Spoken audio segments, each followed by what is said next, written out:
The story begins with a corpse lying on the ground, blood spreading across the stone beneath it. The area is silent, carrying the aftermath of violence. Soon after, a group of soldiers arrives at the scene. They move cautiously, advancing toward a temple located along a path that runs between two towering mountains. As they climb the stone steps leading upward, the destruction becomes increasingly apparent. Upon reaching the temple grounds, the devastation is undeniable. The buildings are ruined, and bodies are scattered across the area. One elderly monk among the group struggles to accept what he is seeing. The Manhwa sect, once known for its discipline and strength, has been reduced to a place of death.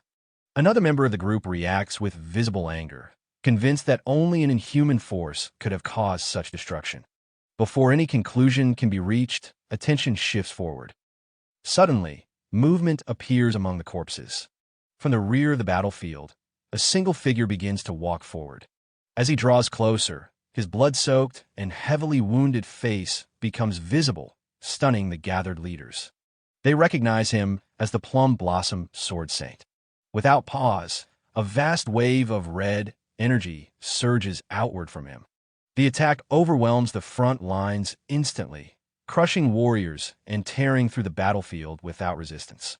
As the chaos spreads, a terrifying red aura rises, revealing the true origin of the massacre. From within the darkness, a hand emerges holding the severed head of Manhwa's leader. The representatives of the sects are left unable to react. A young warrior then steps fully into view, openly provoking the massive gathering. He reveals that his presence was driven by Manhwa's reputation as the strongest sect. Through effortless violence, he proves that reputation false. He throws the fallen leader's head toward the crowd, challenging them to attack together. Consumed by anger and humiliation, the remaining masters unleash a combined assault. Facing them, the warrior calmly accepts the challenge, finding the confrontation finally worth his attention.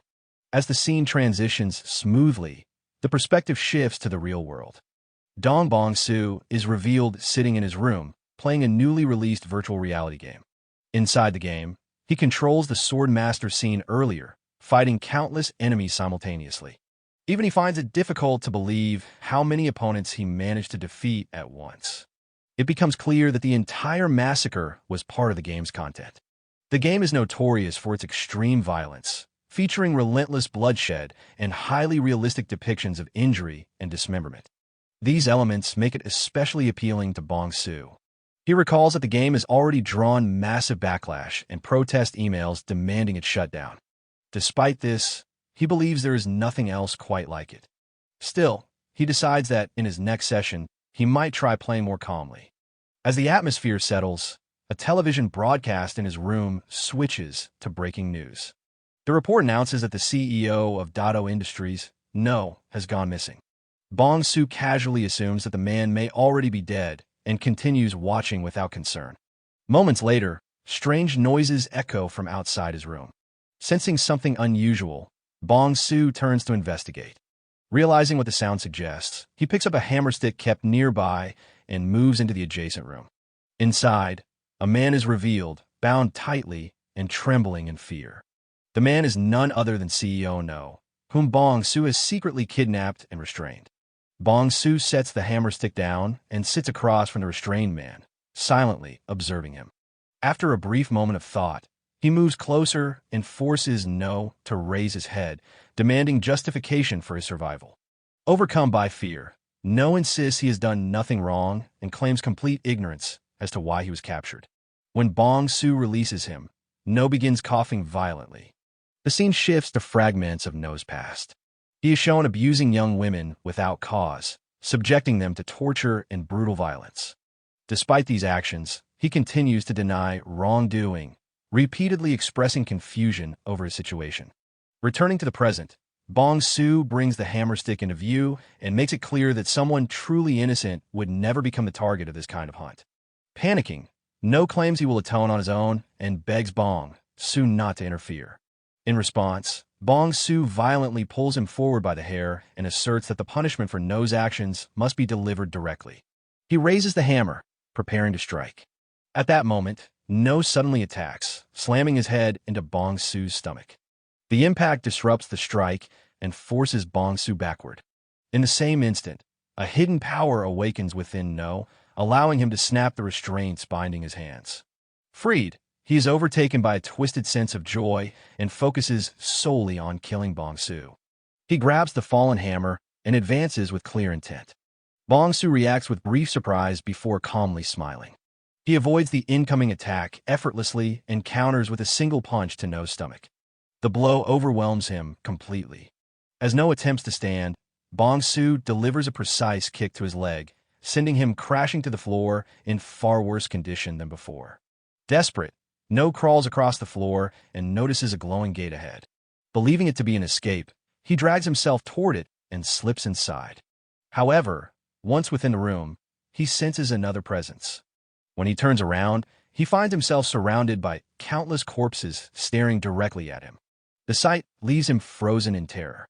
Bong Su enters the room behind him and explains, without emotion, that most humans live as harmless beings, while a small number prey upon others. Among these predators exists a hunter who takes responsibility for eliminating them. As he speaks, Bong Su's eyes glow red, and his intent becomes clear. He steps forward, resolved to end No's life. Terrified, No attempts to resist, shielding himself while hurling desperate curses. Before Bong Su can proceed, the door to the room is violently forced open. Police officers storm inside, surrounding Bong Su with weapons drawn. The commanding officer moves forward and begins arresting him on charges including kidnapping, confinement, and murder. Bong Su reacts with disbelief, questioning how his location was discovered. The officers respond aggressively, firing a warning shot and making it clear that their weapons are real. Bong Su observes the impact point of the bullet before slowly looking back at them. The situation reminds him strongly of the virtual game he was just playing. Suddenly, he begins to laugh, confusing the officers. He then reveals the full extent of CEO No's crimes, exposing the murder of 6 women, the torture they endured, and the photographs taken before their deaths. The police are visibly shaken, while No begins to panic as his past is laid bare. Bong Su gestures toward the corpses in the room, explaining that these lives were taken by No's own hands. He describes people like No as predators who exploit and destroy the innocent. He makes it clear that his actions were part of hunting such individuals. Finally, he points toward No and states that the one deserving punishment today is not himself, but the man standing before them. Hearing Bong Su's words, CEO No falls into complete terror. One of the police officers, holding a gun while casually lighting a cigarette, makes it clear through his attitude that the only person he sees in front of him is a kidnapper and a murderer. This response ignites a surge of anger inside Bong Su. He lifts his hammer, realizing that any attempt to make the authorities understand has failed. In that moment, he accepts that explanation has no meaning here. Acting on that realization, he swings the hammer down toward CEO No.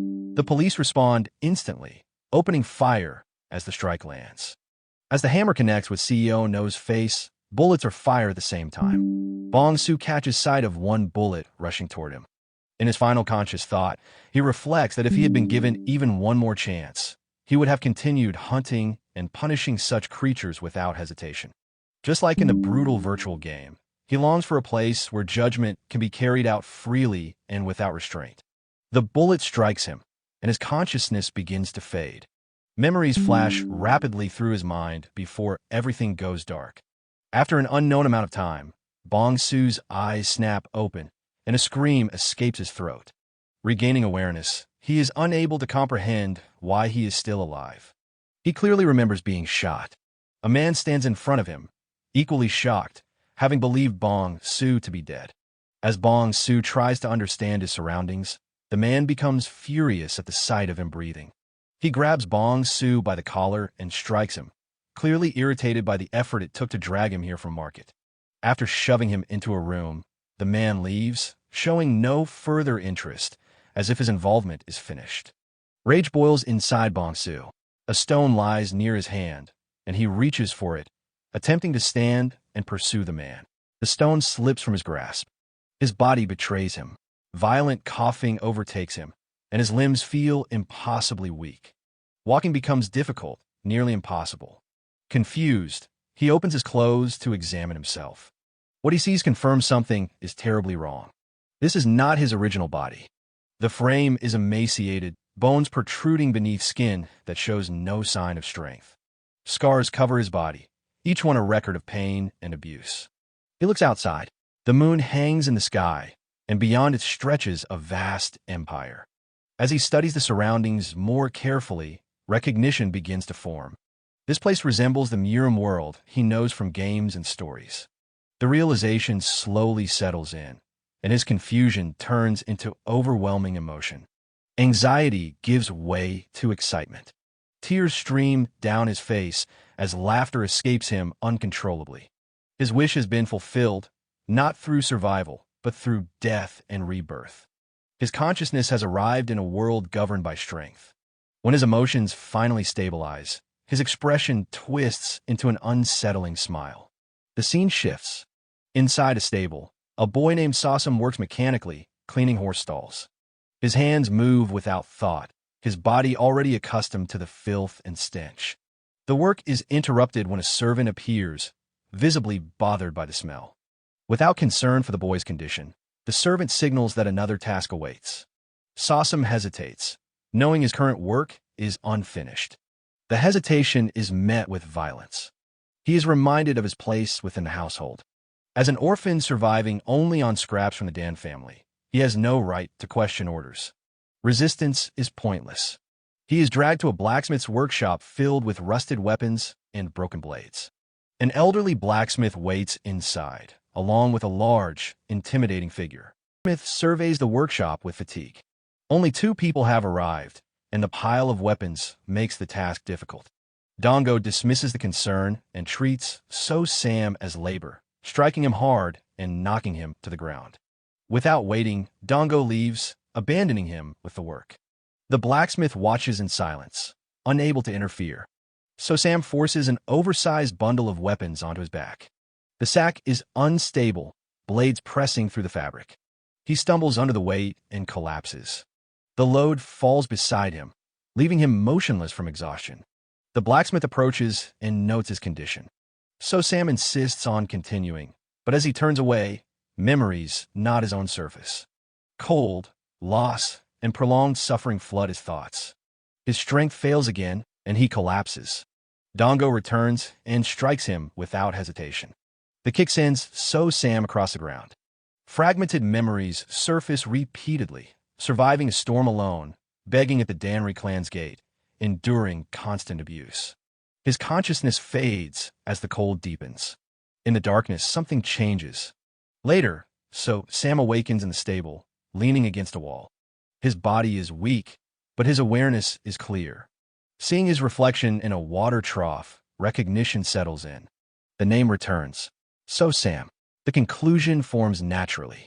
The original owner of the body died from the beating, and another consciousness has taken over. He stands alone in the dim stable, confirming the surroundings from memory. As the realization settles, a glowing blue interface appears before him. It matches the Murim online status window. Time passes. During the day, Mel moves through the clan grounds carrying feed, irritated by recent events. Frustration builds, and violent thoughts briefly surface before being dismissed as too risky. He heads to the stable instead. Inside, Sam sits slumped against the wall, bruised and bloodied beside a dropped food bowl. His eyes remain partially open, watching.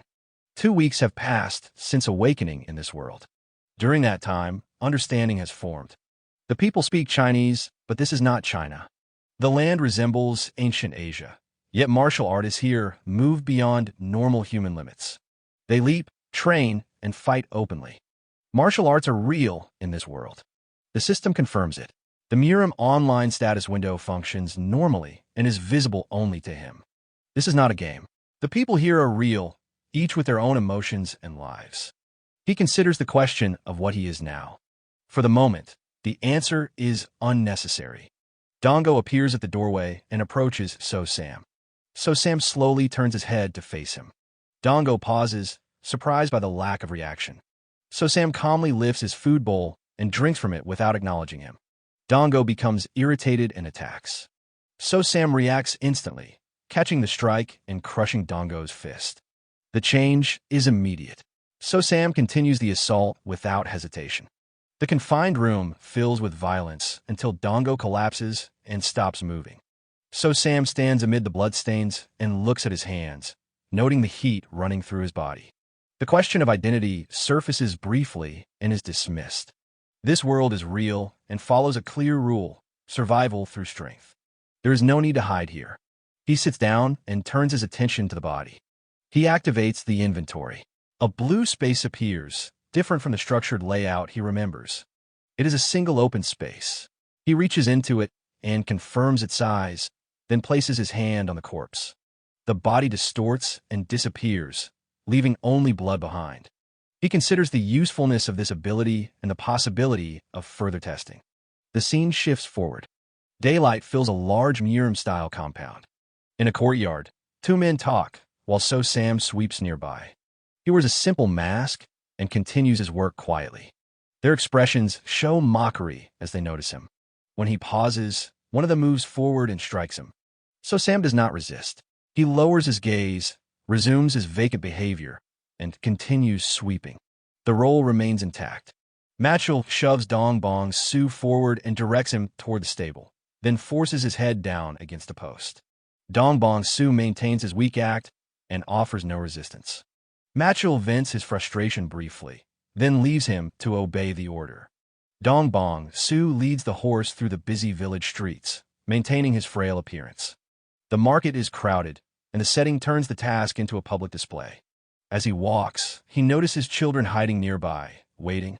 They ambush him, throwing a stone that strikes his head. Blood runs down his temple, but he continues walking without reacting. The children laugh and follow, mocking him and throwing more stones. For a brief moment, his silhouette darkens and his presence shifts. The children freeze in fear. One of them breaks down, unsure of what he saw. The moment passes. Dong Bong Su resumes his harmless behavior, pats the horse, and walks on. The children recover and continue mocking him, though with less confidence. He endures it all without response, his steps steady. Back at the armory, Matchel complains to himself while cleaning, irritated by extra work and Dongo's absence. As he wonders where Dongo has gone, the armory door opens and Dong Bong Su steps out. Matchel looks inside and finds every weapon cleaned, polished, and neatly arranged. He is stunned. Dong Bong Su nods, maintaining his foolish expression. Matchel misinterprets the change as obedience. Dong Bong Su offers a small, heavy pouch. Matchel opens it and finds it filled with coins taken from Dongo's body. His confusion turns to satisfaction. Believing the money to be a tribute, he accepts it and leaves in high spirits. Dong Bong Su watches until he is gone. The harmless expression fades, and his gaze turns cold. As dusk falls, Matchel heads into town, pleased with his gain and unaware of the situation. He admires the weight of the pouch and decides how to spend it. He arrives at a high-class brothel and presents the money confidently. The owner recognizes him and hesitates briefly at the request, then accepts the payment and directs him upstairs. Matchel enters a private room, pours himself a drink, and waits. A voice announces itself from outside the door. A woman enters the room. Matchel's attention fixes on her immediately. Her appearance exceeds what he expected, and he gestures for her to come closer. She kneels beside the table and begins serving him. Matchel relaxes, fully distracted. The perspective shifts to a narrow crack in the wall. A single eye observes from the darkness, unmoving. Earlier, Matchel had climbed the steps of the Bungyang Inn and been directed to a room on the second floor. Downstairs, the owner examines the pouch of money Matchel left behind. Brief hesitation gives way to greed. Another figure enters. Dong Bong Su appears in the guise of the frail stable boy. The owner recognizes him and reacts with irritation, but stops when Dong Bong Su presents another heavy pouch.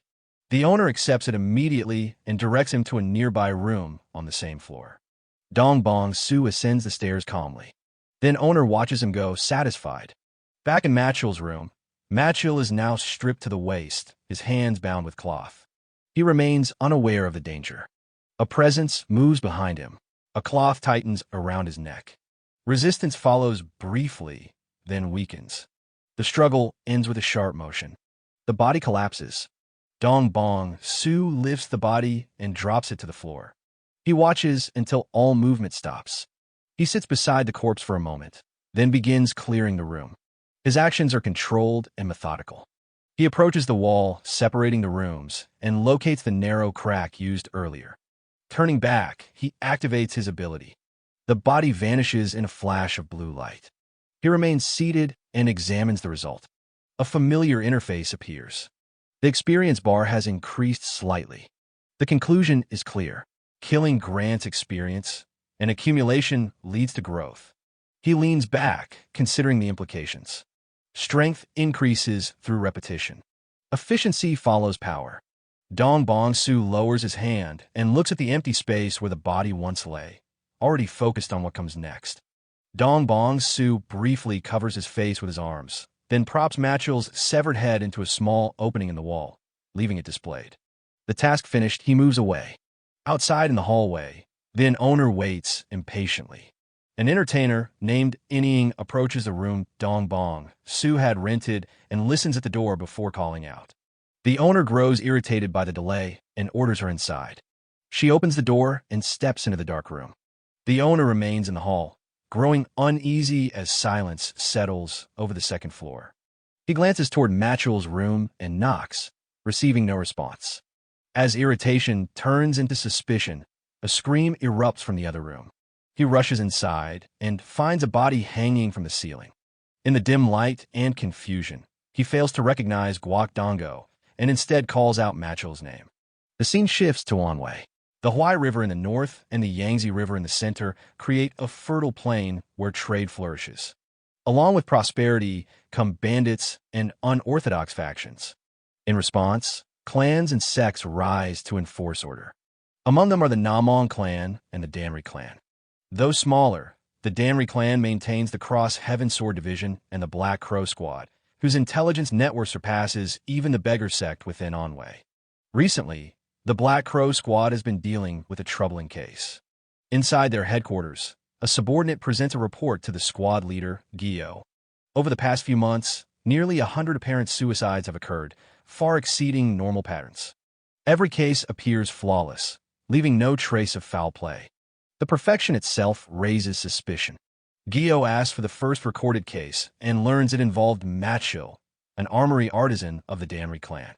The death occurred at an inn known as the Phoenix Tavern. Gyo decides to investigate personally.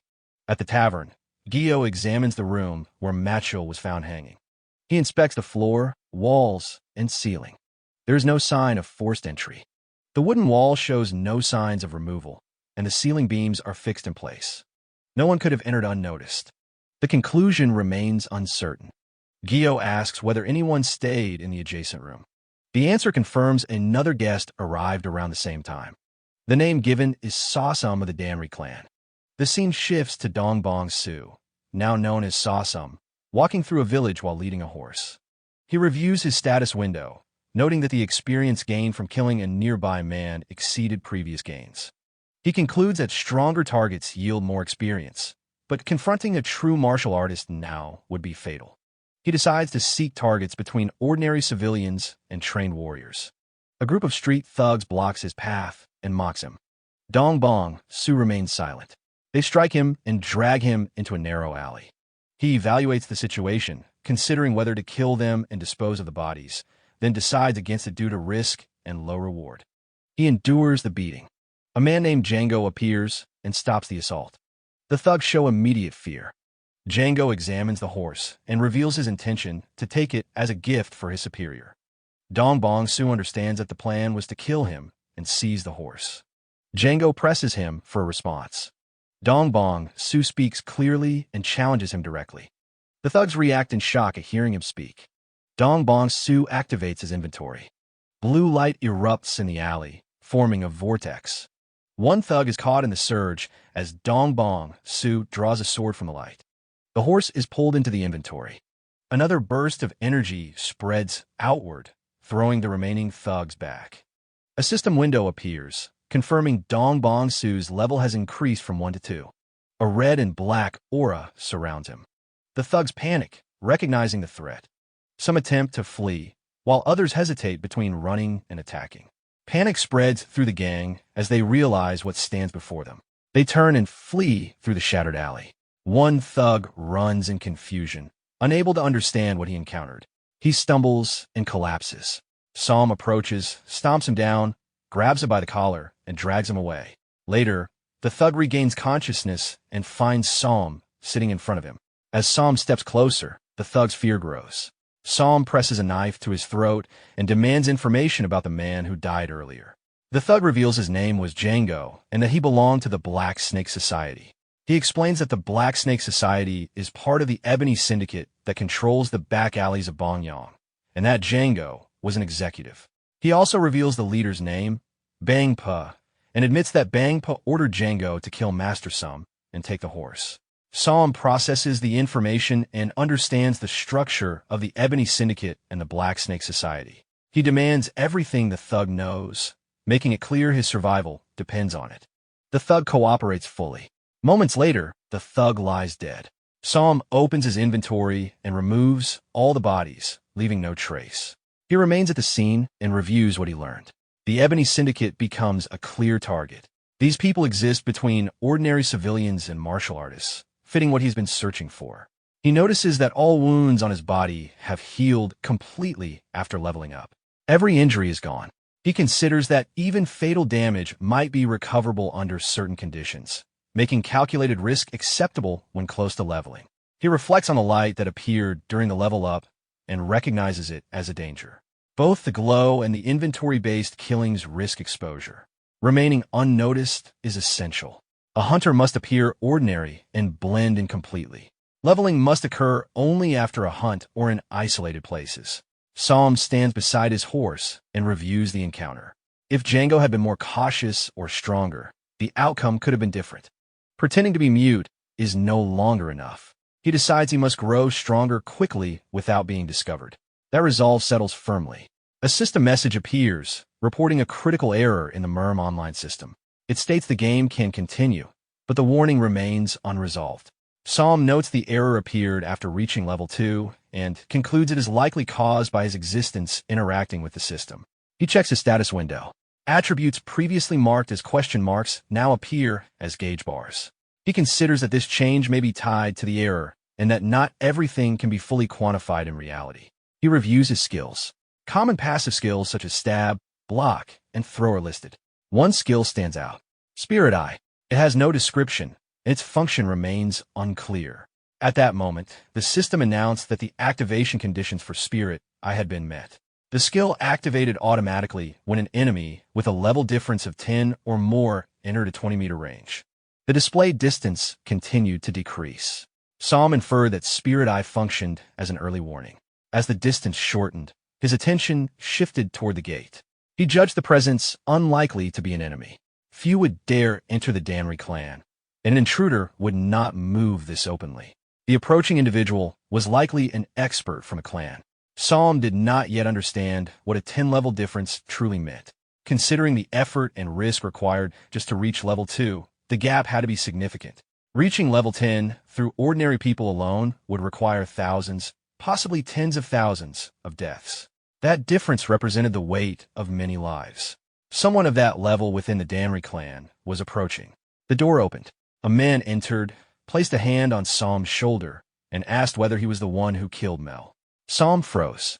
Internal energy flowed from the man's hand into Psalm's body, circulating through him and inspecting him completely. When the inspection ended, the man withdrew his hand and left with his subordinates. Psalm remained silent. Outside, a subordinate asked why the man had left without interrogating the boy and whether he had been suspicious. The man confirmed his suspicion and explained that he had already checked by injecting internal energy. If Psalm had practiced martial arts, traces would have remained. There were none. Psalm was an ordinary person with no internal energy.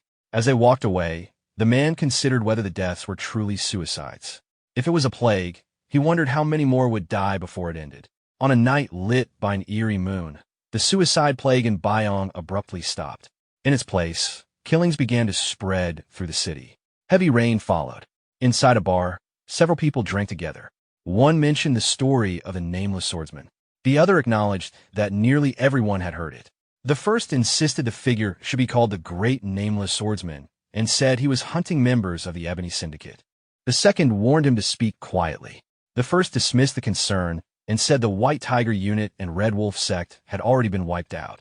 The second replied that one group remained and warned that the Black Snake Society would not tolerate such talk. The first said their turn would come and claimed the Nameless Swordsman would destroy them as well. Nearby, another man listened without reacting. He finished his drink, stood up, and left the bar in silence. The scene shifts outside the Black Crow Squad mansion. A security guard is asleep at the gate. His companion arrives and slaps him awake. The guard apologizes. His companion scolds him, warning him about the chaos caused by the Nameless Righteous Swordsman, stating that 3 black units have already been wiped out and that only the Black Society remains. He realizes the guard is falling asleep again. Before he can finish, the protagonist appears and cuts off the sleeping guard's head. The companion turns, freezes in fear, and begins to speak, but the protagonist strikes first and kills him in a single blow. The protagonist enters the mansion. Numerous arrows are fired at him by the soldiers. He narrowly dodges them and faces the soldiers. One soldier addresses him, stating he knew the Nameless One would come. The protagonist draws his sword. Thunder rumbles overhead. The commander orders the soldiers to kill him. The soldiers charge together. The protagonist cuts them down with his sword without pause. As the soldiers fall, fear spreads.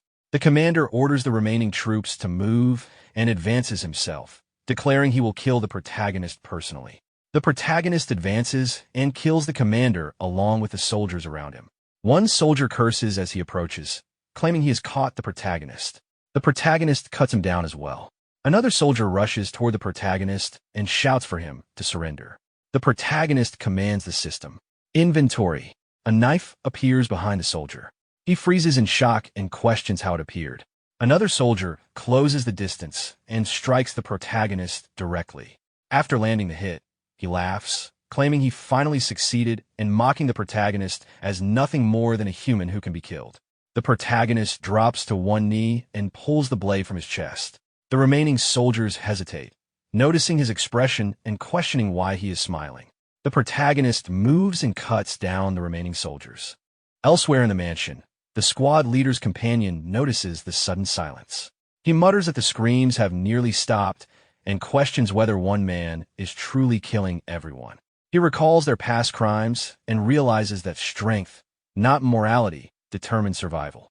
Sweating, he decides to act. He moves toward a hidden passage that leads to Paradise Manor, the leader's estate, and resolves to fight in the darkness. He orders his soldiers to fire. Arrows rain down, and several strike the protagonist. The companion hesitates, questioning whether the protagonist is dead. Before he can finish, the protagonist appears and kills one soldier instantly. The remaining soldiers are cut down just as quickly. Terrified, the companion calls out, asking if anyone is still alive. He draws his sword and confronts the protagonist, asking if he is the Nameless Righteous Swordsman and demanding to know what they did to deserve this. As the protagonist approaches, the man protests, claiming he is not the Grim Reaper and questioning his right to judge them. The protagonist cuts off his head before he can finish. Holding his sword steady, the protagonist states that he wants only one thing: their lives. He moves forward and declares that the only one left now is the Black Society leader, Bang Poyam. While moving forward, the protagonist reflects. First was the White Tiger Unit.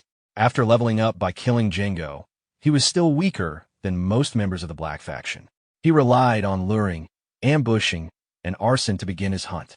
By the time the White Tiger Unit leader became alert, more than half of the unit had already been killed. During that period, officials and townspeople gave his actions a name: the Nameless Righteous Swordsman.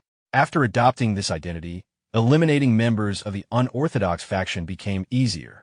When he killed the White Tiger Unit leader, he reached level 5 and obtained his first active skill, Qinggong, a body lightning technique, along with the 3 Forces sword art. With these, he could confront Black faction members directly. Around the time children began playing games imitating the Nameless Righteous Swordsman, the Red Wolf Gate was wiped out. The only unorthodox faction remaining in Banyang was the Black Society.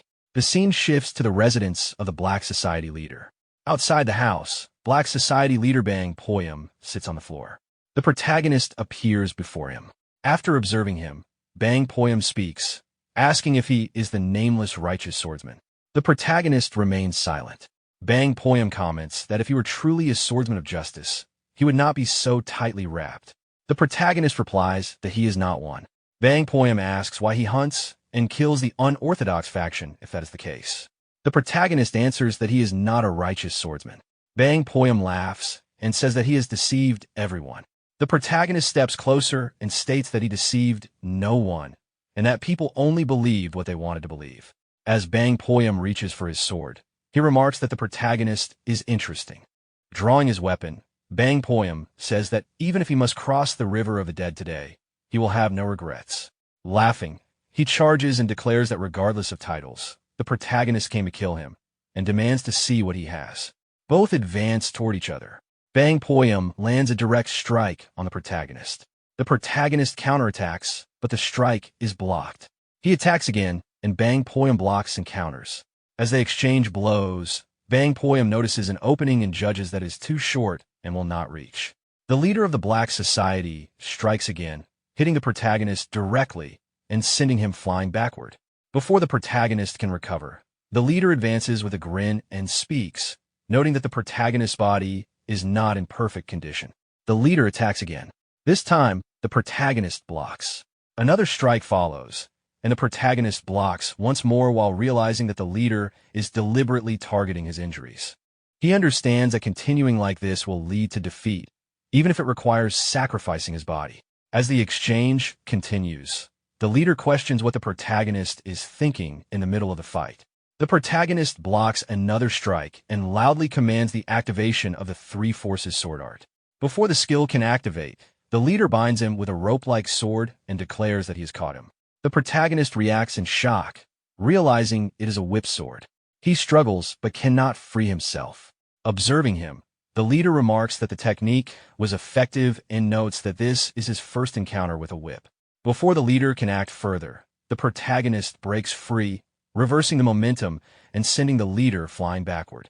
The protagonist stands calmly and watches from a distance. Before he can recover fully, a large glowing snake-shaped construct appears in front of him. The protagonist reacts to its sudden manifestation. The leader rises and comments that the protagonist willingly used his own body as bait, stating that such behavior is not the way of a martial artist. As he advances, he calls it the way of an assassin or a hunter. Revealing his snake-like form, the leader explains that in a life-or-death duel, the one who hides more gains the advantage. He tears apart his clothing and declares that he had more hidden while the protagonist had less, calling a fatal flaw. The protagonist stands firmly, sword in hand. Advancing, the leader states that the protagonist has no moves left and orders him to die, calling him the nameless murderous demon. As he speaks, the glowing snake-shaped structure advances toward the protagonist with its jaws wide open. As the snake-like structure advances, the protagonist remains still for a moment. He then swings his blade powerfully, creating an air vortex that fills the area with dust and debris. As the dust spreads, Bang Poyam states that blocking his vision is useless. When the dust begins to settle, Bang Poyam spots a figure and immediately strikes with his snake whip, cutting it in two. As the dust clears, he realizes the body belongs to a Black Society member. It was a decoy. He looks upward and sees the protagonist above him. Midair, the protagonist activates the Three Forces sword art, second form, and descends with force. He lands a direct strike. Bang Poyam blocks with his hand, stopping the blade before it reaches his heart. The sword embeds into his palm, and he cries out in pain. The protagonist realizes Bang Poyam blocked the strike in an instant to protect a vital point. Bang Poyam, angered, declares the fight is not over and redirects the whip sword toward the protagonist. The protagonist attempts to withdraw his blade to counter, but Bang Poyam grips it tightly and refuses to release it. Before the whip sword lands, the protagonist opens his inventory. Numerous corpses fall out and act as a barrier. The whip slices through the bodies, cutting them apart as they fall. Wounded and exhausted, Bang Poyam notes that corpses appeared from nowhere to block his attack, indicating the protagonist still has hidden methods. Unable to locate him, Bang Poyam grows frustrated and swings his whip sword wildly, accusing him of using corpses in battle. An arrow suddenly flies toward him. He blocks it with his whip sword. Immediately after, another arrow pierces through Bang Poyam's head. As he is struck, he questions the situation and realizes he may have become the prey. At that moment, Bang Poyam notices another figure approaching. He becomes alert and calls out. He swings his whip sword and cuts the figure instantly. After the strike, he realizes the body belongs to one of his own men. The protagonist appears behind him and thrusts his sword through Bang Poyam's body. He drives the blade in fully and then pulls it out. Bang Poyam looks at his wound and speaks, acknowledging that every black society member in Banyang has been killed and questioning the reason. The protagonist replies that no reason is necessary. Humans have always killed other humans, from primitive times to civilization. The strong trample and take from the weak. He steps closer, places his sword at Bang Poyam's neck, and states that this time he was the strong one. With a swift motion, he kills him. The area falls silent. Lightning rumbles as the protagonist exits. He walks forward, wiping blood from his sword. He pauses and reflects that with the death of every black society member in Banyang, his preparations are complete. It is time to move to the next stage, where the strong are stronger and the prey is harder to hunt.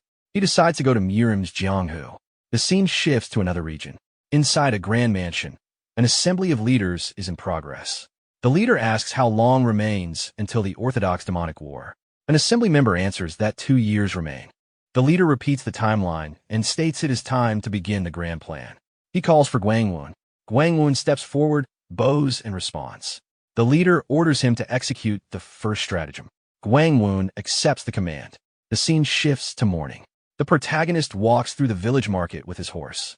At an outdoor restaurant, a man says to his companion that the nameless swordsman has wiped out the black society. His companion replies that merchants and courtesans are in uproar and that he never expected the black faction in Banyang to be completely cleared out. The first man suggests that he should now be called the Nameless Righteous Swordsman. A man in green clothing joins them and says he is not so sure about that. When asked why, he questions whether it is acceptable to kill people that way, even if he is a hero. The first man tells him to watch his mouth and reminds him of what the black society had done, saying they deserve to die. The man in green hesitates, but the companion adds that neither officials nor the Orthodox faction ever cared about commoners, and that only the nameless swordsman stepped up for them. The man in green agrees that without him, no one would have stood up for people like them. The first man stands and begins shouting praise for the nameless swordsman who drove the black faction out of Banyang. The others join in. Nearby people begin cheering as well. Within moments, the entire village is chanting his name. The protagonist walks away slowly and says that it is time for him to leave as well. By sunset, he arrives near the Danri clan residence and approaches the horse stable. A notification appears. An enemy with a level difference of 10 or more has approached within 20 meters. He realizes his spirit eye is pointing toward the stable. He opens the gate and enters. 2 figures are standing inside. As he approaches, he recognizes Black Crow unit leader Gi Daehyo, and beside him, the head of the Danri clan, the flying heavenly demon sword, Danri Chanwo. The protagonist kneels and wonders why they are there. Danri Chanwo pats the horse's head and says it is time to say goodbye to it as well. Looking at his feet, the protagonist notices that Danri Chanwo is hovering slightly above the ground. Danri Chanwo states that on the coming full moon, the second daughter of the Namgung clan head is getting married. Gi Daehyo asks whether he is certain about sending his cherished horse as a congratulatory gift. Danri Chanwo says that if he could send one of his children to the Namgung clan, he would do even more than sending the horse. He mentions marriage ties and the 9 bows ceremony, repeating that sending one of his children would be better. It is easier to cross a stream with 2 logs rather than 1. Gi Daehyo replies that the Namgung clan might not want either of them. Danri Chanwo laughs and says that is why he called him. He does not care what methods are used. He places a hand on Gi Daehyo's shoulder and tells him to make it happen no matter what. Gi Daehyo becomes tense. Danri Chanwo removes his hand and orders him to depart immediately, saying he will have much to do tomorrow. Gi Daehyo bows and accepts. Danri Chanwo then points at the protagonist and instructs Gi Daehyo to take him along to the Namgung family, as he is needed to handle the horse. Gi Daehyo agrees and looks at the protagonist with confusion. The scene shifts to the next morning in front of the Danri clan residence. The protagonist waits near a shed with the horse.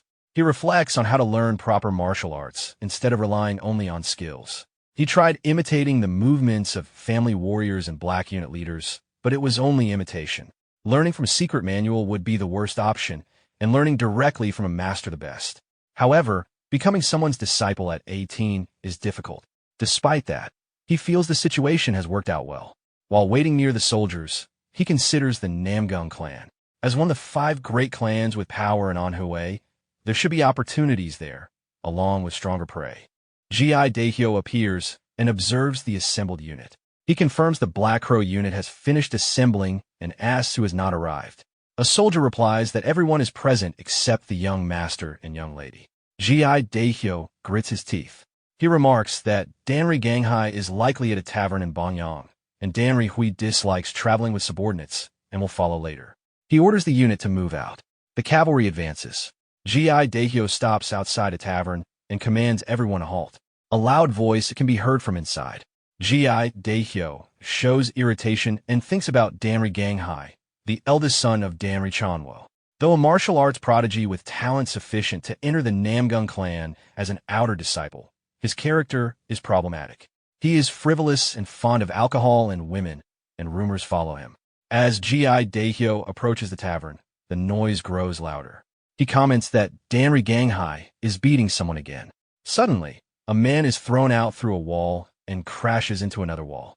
Gi Daehyo recognizes him and calls out to young Master Danri.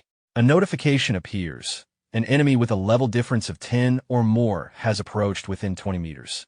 Ganghai lies on the ground and shouts at someone, threatening him. Another man advances toward him. Gi Daehyo stares at that man in shock. The protagonist recognizes him as a master of overwhelming skill. An old man appears, releasing intense green energy as he advances toward Ganghai. Gi Daehyo steps forward and tells him a halt. The old man turns and asks who he is. He strikes again, releasing a shockwave. Gi Daehyo identifies himself as the head of the Danri clan's Black Crow unit and states that the person being tormented is the young master of the Danri clan. He warns the old man to remove his foot or he will not stand idle. The soldiers draw their weapons. The protagonist observes that even the Black Crow unit leader does not recognize this man. Someone unknown to Gi Daehyo, who knows Anhui Murim thoroughly, must be an outside master of immeasurable strength. With the forces present, defeating him would be impossible. The old man looks at Gi Daehyo and the soldiers and thinks that they will not die, as a lion does not use full force to kill a bug. He responds casually, asking what the Danri clan is and whether it is something to eat. Gi Daehyo becomes angry and says he dares to insult the Danri clan. The old man replies that he truly does not know whether the Danri clan is something to eat or something to step on. Enraged, Gi Daehyo draws his sword and orders the Black Crow unit to save the young master. At his command, the soldiers charge. The old man remains calm. He raises his hand, forms a hand sign, condenses energy onto his finger, and releases a single strike. The attack hits the advancing unit. In an instant, the entire force is thrown into the air and crashes to the ground. The attack also strikes Gi Daehyo. As he falls, he realizes what it is, the soul-chasing flying butterfly. Half conscious on the ground, he begins to speak in disbelief.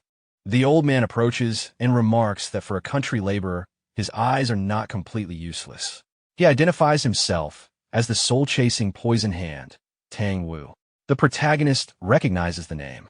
Among the 20 strongest in Murim, the 2 gods, 3 monsters, 5 pinnacles, and 10 greats, Tang Wu stands as one of the 10 greats and the supreme master of the Sichuan Tang clan.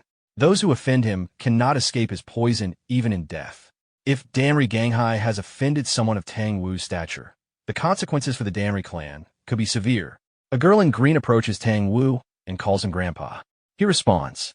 She suggests they leave, saying these are merely ignorant country people. Tang Wu's expression softens. He agrees and says this should be enough for the young master to understand how vast the world is. He slaps Ganghai once more, then tells Gi Daehyo that a descendant of the Orthodox faction causing trouble from mourning is disgraceful. Though he would normally take harsher action, he refrains. He instructs that when the young master wakes, he should be warned that continuing to harass women will shorten his lifespan. Gi Daehyo, still unable to move, thanks him for his mercy. Tang Wu withdraws the poisonous darts from his soldiers. The darts gather into his hand and vanish. He begins to call to his granddaughter to leave, but suddenly senses something unusual. His attention shifts to the fallen soldiers. He notices the protagonist among them and walks toward him, telling Hua to stay where she is. The protagonist wonders why Tang Wu is approaching him. Tang Wu stands before him silently and stares. Hua asks what is happening. Tang Wu replies that it is nothing special. He simply has something to ask the child. The protagonist is confused. Tang Wu asks his name. The protagonist remains silent. Tang Wu raises his voice and repeats the question. The protagonist remains silent. Tang Wu grows irritated and calls him a brat. Ji Daehyo steps in respectfully and explains that the boy is a horse handler and cannot speak. Tang Wu looks at the protagonist closely and asks if he is mute. He studies him carefully. The protagonist realizes Tang Wu is evaluating him, as if examining something valuable. If a master like Tang Wu sees worth in him, this is an opportunity to shed the identity of Sosum, the horse handler. Tang Wu suddenly grabs the protagonist's hand and examines the flow of energy in his body. He then begins laughing. He turns to Ji Daehyo and asks if they are heading to the Namgung clan. Ji Daehyo confirms it is for a marriage alliance. Tang Wu asks what the child does. Ji Daehyo explains that he manages the Fergana horse they are presenting as a gift. Tang Wu smiles and asks if he can take the child. Ji Daehyo is alarmed and says no, as no one else can control the horse. Tang Wu considers briefly and proposes that they transport the horse to the Namgung clan first. After arrival, he will take the child. He adds that he will speak to Namgung personally and, if necessary, write a letter to the Danri clan head along with payment. Ji Daehyo hesitates, then says they intended to present the boy along with the horse anyway, and agrees. Tang Wu laughs loudly and expresses satisfaction. He tells him to hurry and follow. Ji Daehyo shows visible irritation. He orders the soldiers to send the young master to a physician immediately and instructs the rest of the Black Crow unit to move out again. The protagonist remains uncertain. Ji Daehyo remains tense, while Tang Wu is pleased. They travel until nightfall and arrive at an inn. Ji Daehyo announces they will stay there for the night. The soldiers enter and begin their meal. Inside the stable, the protagonist sits on the ground and focuses inward. Since the battle with the Black Society, his control over the inventory has improved. He can now summon it within roughly a meter around him. With practice, the range may increase. Through it, he can retrieve swords or corpses and fire them outward, though the projection speed is not fast enough to threaten a master. He picks up a handful of sand and releases it, then opens the inventory. The sand disappears inside. He retrieves it again into his hand. He has become skilled at this. There's another method.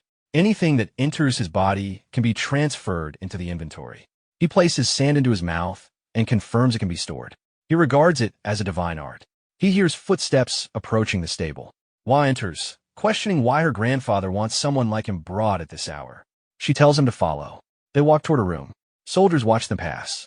At the door, Hua announces their arrival and enters. Tang Wu sits on a wooden block inside. He tells them to sit cross-legged on the platform. Hua sits. The protagonist also sits. Tang Wu tells the protagonist to strip everything. He removes his clothes and sits again. Tang Wu observes his physique and says it is not bad. He brings out a box and calls it the Dragon Phoenix Golden Needles. Hua reacts, asking what he intends to do. Tang Wu sets the box down and explains the saying about oranges from Huainan becoming trifoliate oranges in Huaibei. If Huainan is the Danri clan and Huaibei is the Tang clan, then if the orange is Sosum, the trifoliate orange will be something else. He places his hand on the box and tells the protagonist he intends to perform a great ritual. It will be extremely painful, possibly unbearable, but if he survives, he will gain something greater and his muteness will be cured. Tang Wu opens the box. Light fills the room. He asks whether he will do it. The protagonist remains silent. Hua steps forward and objects, saying such a serious matter should not be decided without the elder's consent. She explains something to Tang Wu. He listens and laughs. After hearing her, he acknowledges her point. Tang Wu takes out a golden needle and asks the protagonist whether he is ready to receive the surname of the Tang clan. Tang Wu reflects inwardly. In Murim, many terms exist for those born with exceptional aptitude for martial arts, heavenly meridian body, while turning sacred emperor aspect, 9th grade sacred bone, heavenly martial heart meridian, cosmic sacred bone. These are rare talents said to appear once in decades, centuries, or even millennia. Those born with them leave marks on Murim's history. Yet the greatest aptitude of all is something he has found unexpectedly. Whether a talent appears once in 10, 100, or 1,000 years does not matter. This boy possesses a body never seen since Murim's beginning, a body with no meridians. At first glance, it seemed ordinary, simply untrained. But his body lacks the acupoints and pathways every human should have. Nothing exists as if he is not human. However, having no path means any path created becomes the path. If raised properly, he may be able to restore the 10,000 flower rain, a technique that has survived only in form for centuries. If that happens, the powers of Murim will bow before the Tang family. Holding the needle, Tang Wu thinks that the future of the Tang family lies in his hands. He points the needle at the protagonist and asks again whether he intends to accept the Tang surname. The protagonist nods. Tang Wu says that he has not yet fully become a member of the Tang family. He must go to the Tang clan and prove himself before the elders and the family head. He may die in the process. He asks if he will still proceed. The protagonist nods again. Tang Wu activates his power and moves closer, declaring that he will now perform the Great Reformation ritual. He instructs what to stand guard. While steps outside, multiple needles appear in the air under Tang Wu's control. With a gesture, he directs them toward the protagonist's body. Holding the golden needle, he announces that he will begin. He drives the needle into the top of the protagonist's head. The tip begins to glow green. Seated on the wooden block, the protagonist observes Tang Wu and Hua. They assume he cannot understand because they're using sound transmission, but he reads their lips. A skill he once used for hunting now serves him here. He considers the phrase body of no meridians. The status window and system visible only to him likely resulted in a body that is neither fully human nor character. Tang Wu cannot know this and has formed his own conclusion. In that case, he only needs to play along. After careful work, Tang Wu places needles across the protagonist's entire body. Standing back, Tang Wu examines him. The temporarily created acupoints show no blockage in qi and blood flow. His qi flows several times faster than that of an ordinary martial artist. However, caution is necessary. Tang Wu opens a box containing insects and selects a millipede-like creature with a needle.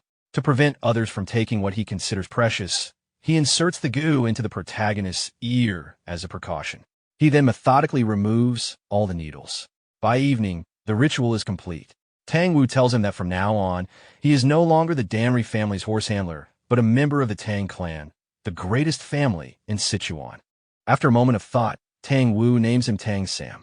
The protagonist rises and responds with a smile, while waits outside in tension. The protagonist exits the room wearing new clothes and steps away from the others. Using his ability, he removes the millipede from his body. It appears in his hand. He crushes it immediately.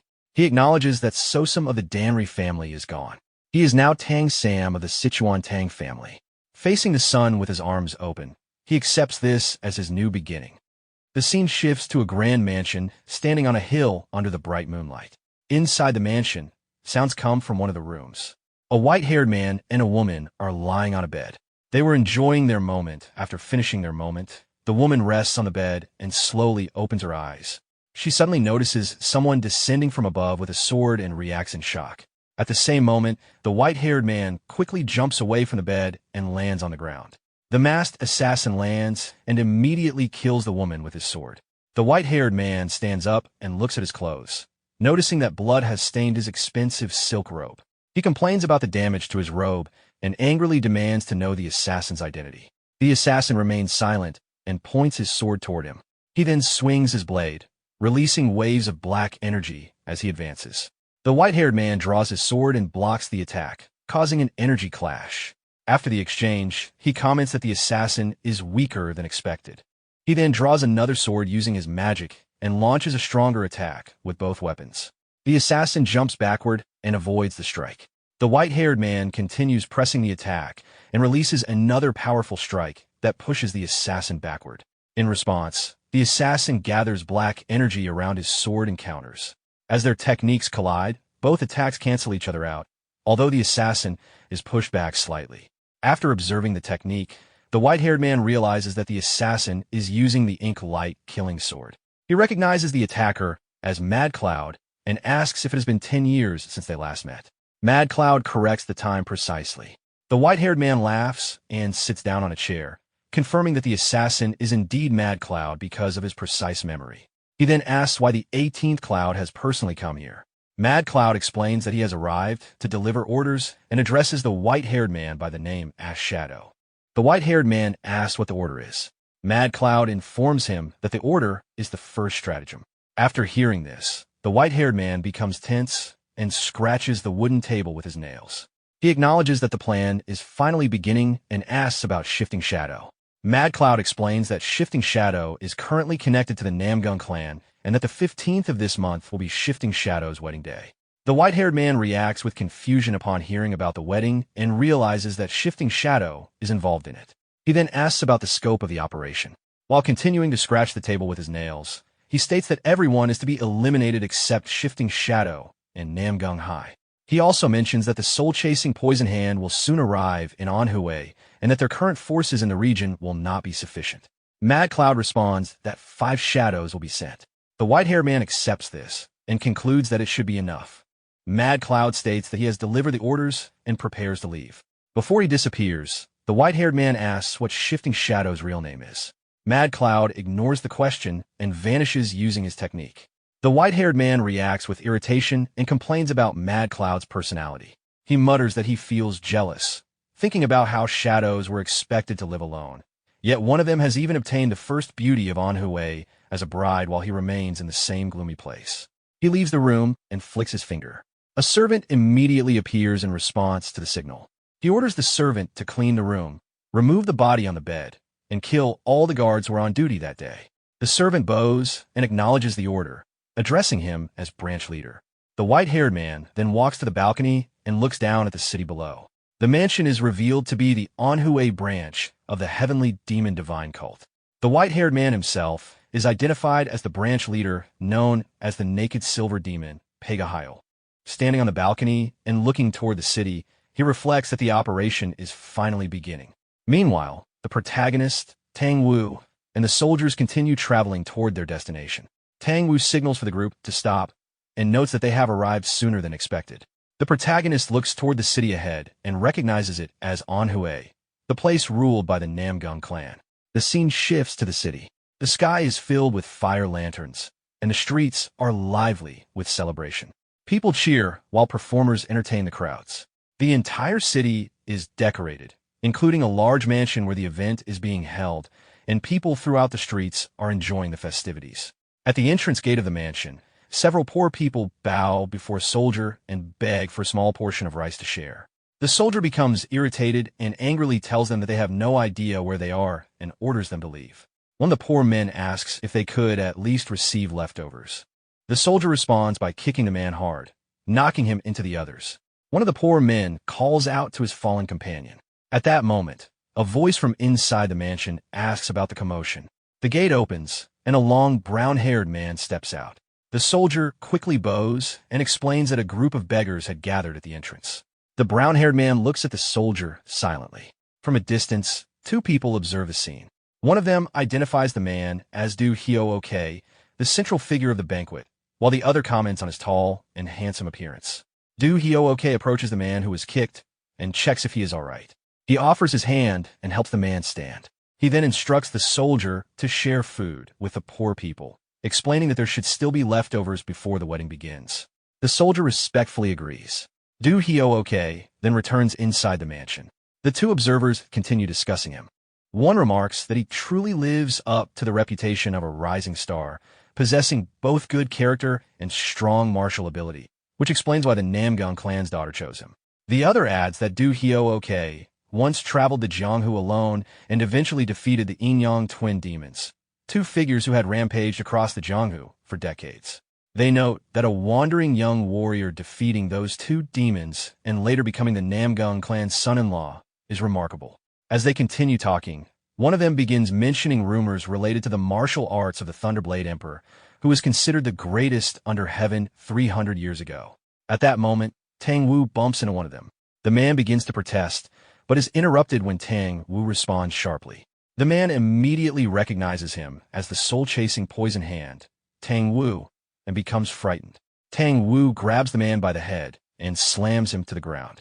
He then walks away, telling him to move aside and calling them useless. Tang Wu and the others continue toward the mansion. Inside the mansion, Du Hyo-ok is welcoming an elderly guest when he notices movement near the gate. As Tang Wu arrives at the entrance, he loudly demands silence. The surrounding people gather around him while he states that if anyone has something to say, they should speak directly rather than whispering behind his back.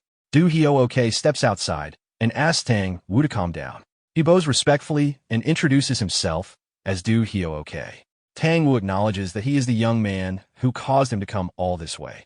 He remarks that meeting him earlier would have been preferable and states that seeing him now is disappointing. Du Hyo-ok reacts with confusion and asks Tang Wu what he means. Tang Wu ignores the question and, while walking inside the mansion, asks if Bayok is present. Du Hyo-ok explains that the clan head is waiting inside and hurriedly offers to guide Tang Wu to the king's hall, running after him. The protagonist watches Du Hyo-ok with confusion. As he focuses on him, the system informs him that an enemy with a level difference greater than 10 has entered within 20 meters. After receiving the notice, the protagonist observes Du Hyo-ok carefully. He notes a subtle gap between him and Tang Wu and notices that Du Hyo-ok continues walking at a steady pace without stopping. From this, he concludes that the newly detected high-level presence must be Du Hyo-ok. He studies Du Hyo-ok's body further. Normally, every human has some left-right asymmetry in features such as the face, limb length, or shoulder height. However, Du Hyo-ok appears completely balanced, almost perfectly symmetrical. The protagonist interprets this as someone of the same species as himself, a predator hiding beneath a human appearance. The scene shifts to the area outside the Namgung clan's King's Hall. Du Hyo-ok leads them toward a large building with several swords embedded along the top. When Tang Wu sees the swords belonging to past clan heads, he criticizes the arrogance of calling themselves kings and remarks that in the end they will lie in graves like everyone else. Du Hyo-ok asks Tang Wu to wait outside for a moment, so he can go in and announce their arrival. Tang Wu refuses and walks up the stairs directly, pointing out that the clan head was already said to be waiting. He pushes open the doors and enters. Inside, an older man is speaking with a yellow-haired woman. When the man sees Tang Wu, he reacts with surprise and greets him as his uncle. He approaches and welcomes him, saying it has been a long time. Tang Wu responds by criticizing the undignified behavior of a clan head running around, but admits it is good to see him again. The man laughs and remarks that Tang Wu has not changed. From a distance, Tang Wu observes them and wonders if her grandfather and the clan head were always that close. The yellow-haired woman notices Tang Wu and approaches her, greeting her warmly. Tang Wu replies that she seems to have become even prettier. The woman thanks her and asks if she's been well. Du Hyo-ok coughs to draw attention and explains that earlier he was too flustered to introduce himself properly, stating that his name is Du Hyo-ok. Tang Wu introduces herself as Tang Wu and jokingly asks if she may call him brother-in-law. Namgung Hai becomes embarrassed while Du Hyo-ok laughs and says that the title sounds fine. Tang Wu remarks that she never expected someone shy like Hai to get married before her. Hai becomes more embarrassed by the teasing. Hai then looks toward the protagonist and asks who he is. Tang Wu begins to explain, but the protagonist steps forward first and introduces himself as Tang Sam. Du Hyo-ok greets him and offers his hand. The protagonist pauses for a moment with caution before shaking his hand and smiling. Du Hyo-ok then mentions that he plans to go to Soho Lake that night with Hai and suggests that they all go together, including Tang Sam. The scene shifts to the shores of Soho Lake. The lake is illuminated by many small lamps floating across the water. From a ship on the lake, the group watches the scenery with interest. Tang Wu looks at the view and expresses excitement at how beautiful it is. Du Hyo-ok explains that the lake is well known for its scenery and that the night view is especially famous. Namgung Hai also admires the sight of the moon reflected across the lake. While the two women continue talking, Du Hyo-ok approaches Tang Sam and suggests that since the ladies are chatting, the men should have a drink. He says he will bring some liquor and leaves. Tang Sam watches him from behind and thinks about Du Hyo-ok. On the surface, he is the man who will soon become the Namgung clan's son-in-law, but to Tang Sam it is clear that Du Hyo-ok is hiding something. He considers him a predator, concealing his true nature, and suspects that someone of that level must be planning something significant. He feels that he has stepped into a larger hidden scheme. At that moment, The system informs him that an enemy with a level difference of 10 or more has entered within 20 meters. Tang Sam looks toward the entrance of the ship with confusion and begins observing the surroundings carefully. He concludes that the detected enemy is not Do Hyo-ok. Since the ship is only about 25 meters long and 5 meters high, the only possible location is the deck below.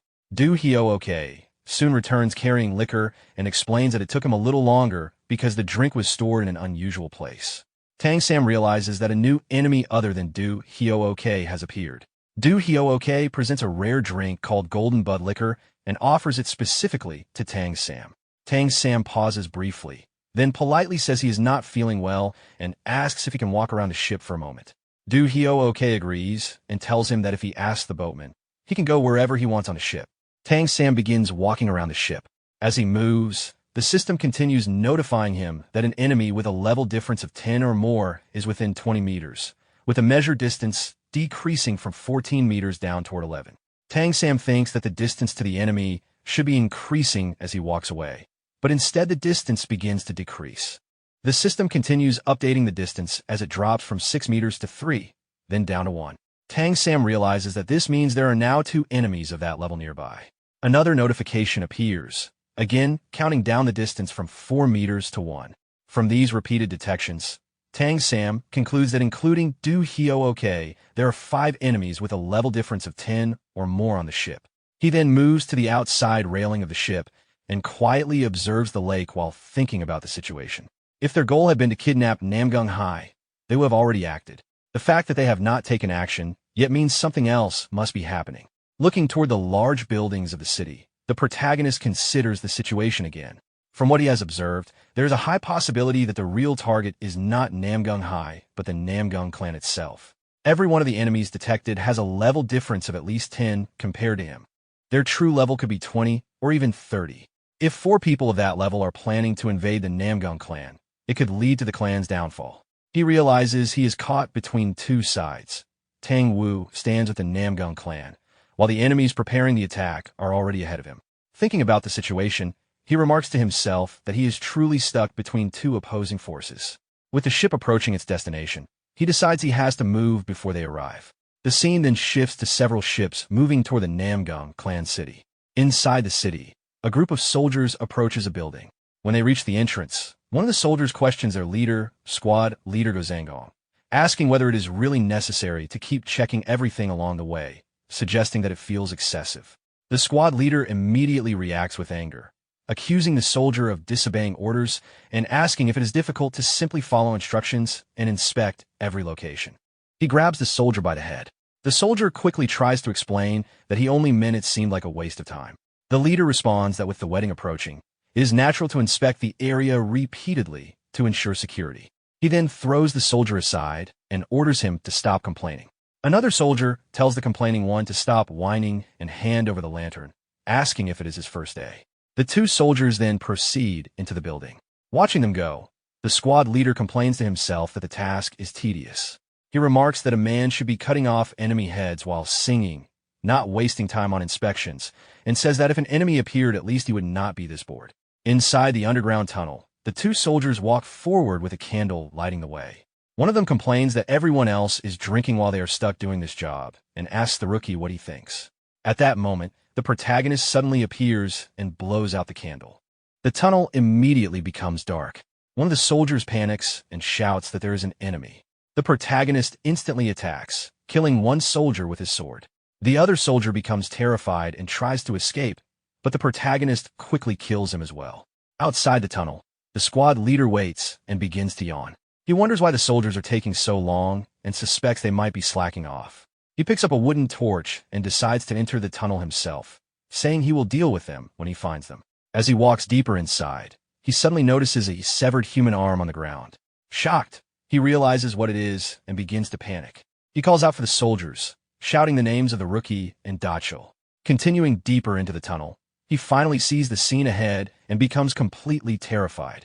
The protagonist is arranging the severed body parts of the soldiers he killed, placing them on spears while examining the pieces and searching for a missing arm.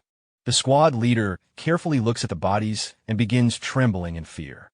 The protagonist hears his voice, turns toward him, and calmly tells him that the missing arm has arrived. The squad leader immediately charges forward to attack. The protagonist equips his sword and steps in to meet him. Both face each other with clear killing intent before the squad leader closes the distance and delivers a heavy strike. The protagonist blocks it, but the force behind the attack makes it clear that his opponent is stronger than expected. With a powerful follow-up swing, the squad leader pushes the protagonist back, forcing him to slide across the ground. Recognizing him, the squad leader questions his actions, pointing out that he arrived alongside Tang Wu. The protagonist remains silent at first, then states that he is acting for the sake of the Namgung clan. The explanation only angers the squad leader further. He points out the bodies impaled in the tunnel and rejects the justification entirely. His anger rises as he prepares to kill without restraint. Activating his technique, blue energy begins to flow from his body as he uses the Heavenly Wind sword technique. At the same time, the protagonist activates his own skill, red energy spreading around him as he prepares the second form of his three elements sword technique. Both advance at the same time. The squad leader uses Heavenly Wind wandering clouds, while the protagonist counters with a direct strike aimed at the yellow dragon. Their attacks collide, creating a violent explosion that shakes the tunnel and sends water splashing in every direction. The impact throws both of them backward. Recovering first, the squad leader unleashes a series of rapid slashes, sending multiple energy attacks toward the protagonist. The barrage lands before the protagonist can properly react, severely injuring him and throwing his body into the air before crashing him into the wall. He briefly checks his condition and realizes the extent of the damage. The squad leader does not give him time to recover and rushes in again, delivering another powerful strike. The protagonist attempts to evade by flipping away, but the attack still connects. The blow cuts into him, severing his fingers and knocking the sword from his hand. Seeing this, the squad leader laughs, believing the fight is already decided now that the protagonist is unarmed. At that moment, the protagonist suddenly throws his sword. The squad leader narrowly avoids a direct hit, but the blade still grazes his cheek, leaving a shallow cut and forcing him back. Confused, he realizes the sword should not have been in the protagonist's hand at all. The unexpected attack unsettles him as he touches the wound, understanding how close it came to being far worse. Without hesitation, the protagonist closes the distance again and swings his blade horizontally with full force.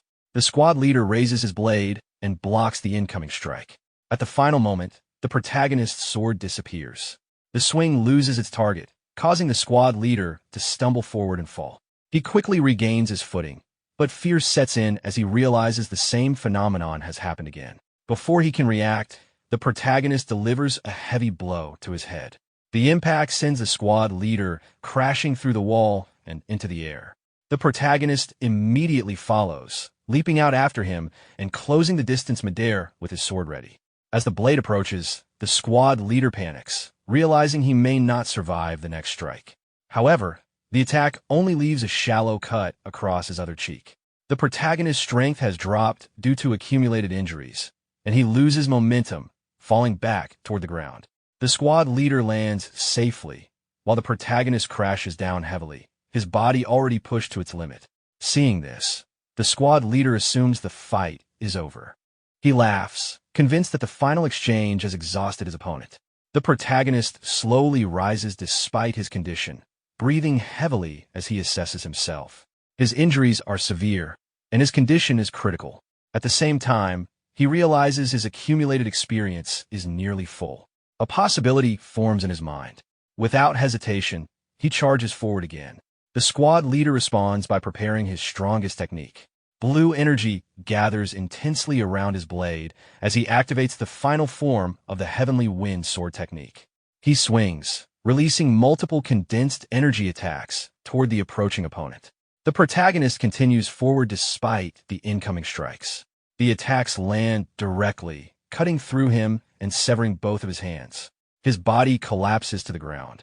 The squad leader closes the distance and kicks him in the chest, pinning him down.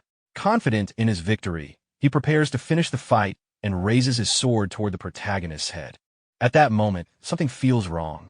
The protagonist is still smiling. A faint blue glow begins to emerge from his mouth. As the squad leader notices it, his expression shifts, but he is too late to react. In the next instant, a blade shoots out from the protagonist's mouth and pierces straight through the squad leader's head. The attack lands cleanly, ending the fight immediately. The body collapses without resistance. The moment the kill is completed, the protagonist's condition changes. His strength increases, and his body begins to emit blue energy. A surge of light descends from above and strikes him, spreading outward in a powerful wave. The burst of energy expands across the surrounding area, illuminating the entire city. People throughout the city notice the sudden light and react in shock. Elsewhere, even those far from the scene notice the phenomenon. Back in the tunnel, the light fades. The protagonist stands among the remains of the battle. Around him, the bodies he arranged form a deliberate pattern. He looks at it briefly, then spreads his arms slightly, satisfied with the result. Meanwhile, at the Danri clan estate, the entire compound is engulfed in flames. Buildings burn as attackers flood the grounds, overwhelming the clan's defenses. The defending soldiers are cut down one after another, unable to resist the assault. In the midst of the chaos, Danri Chunwoo appears with his sword drawn. He looks around, trying to understand the sudden destruction. From within the fire, a figure steps forward and approaches him.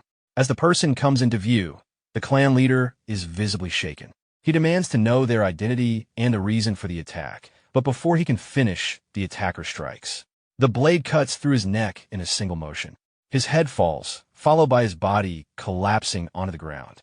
The attacker turns away from the corpse and looks toward the burning estate. He delivers a message to be passed along, stating that the Danri clan has been wiped out and that the stratagem should begin. Elsewhere, in a forest, Pega Hyol finishes his activity and pushes aside the woman beside him.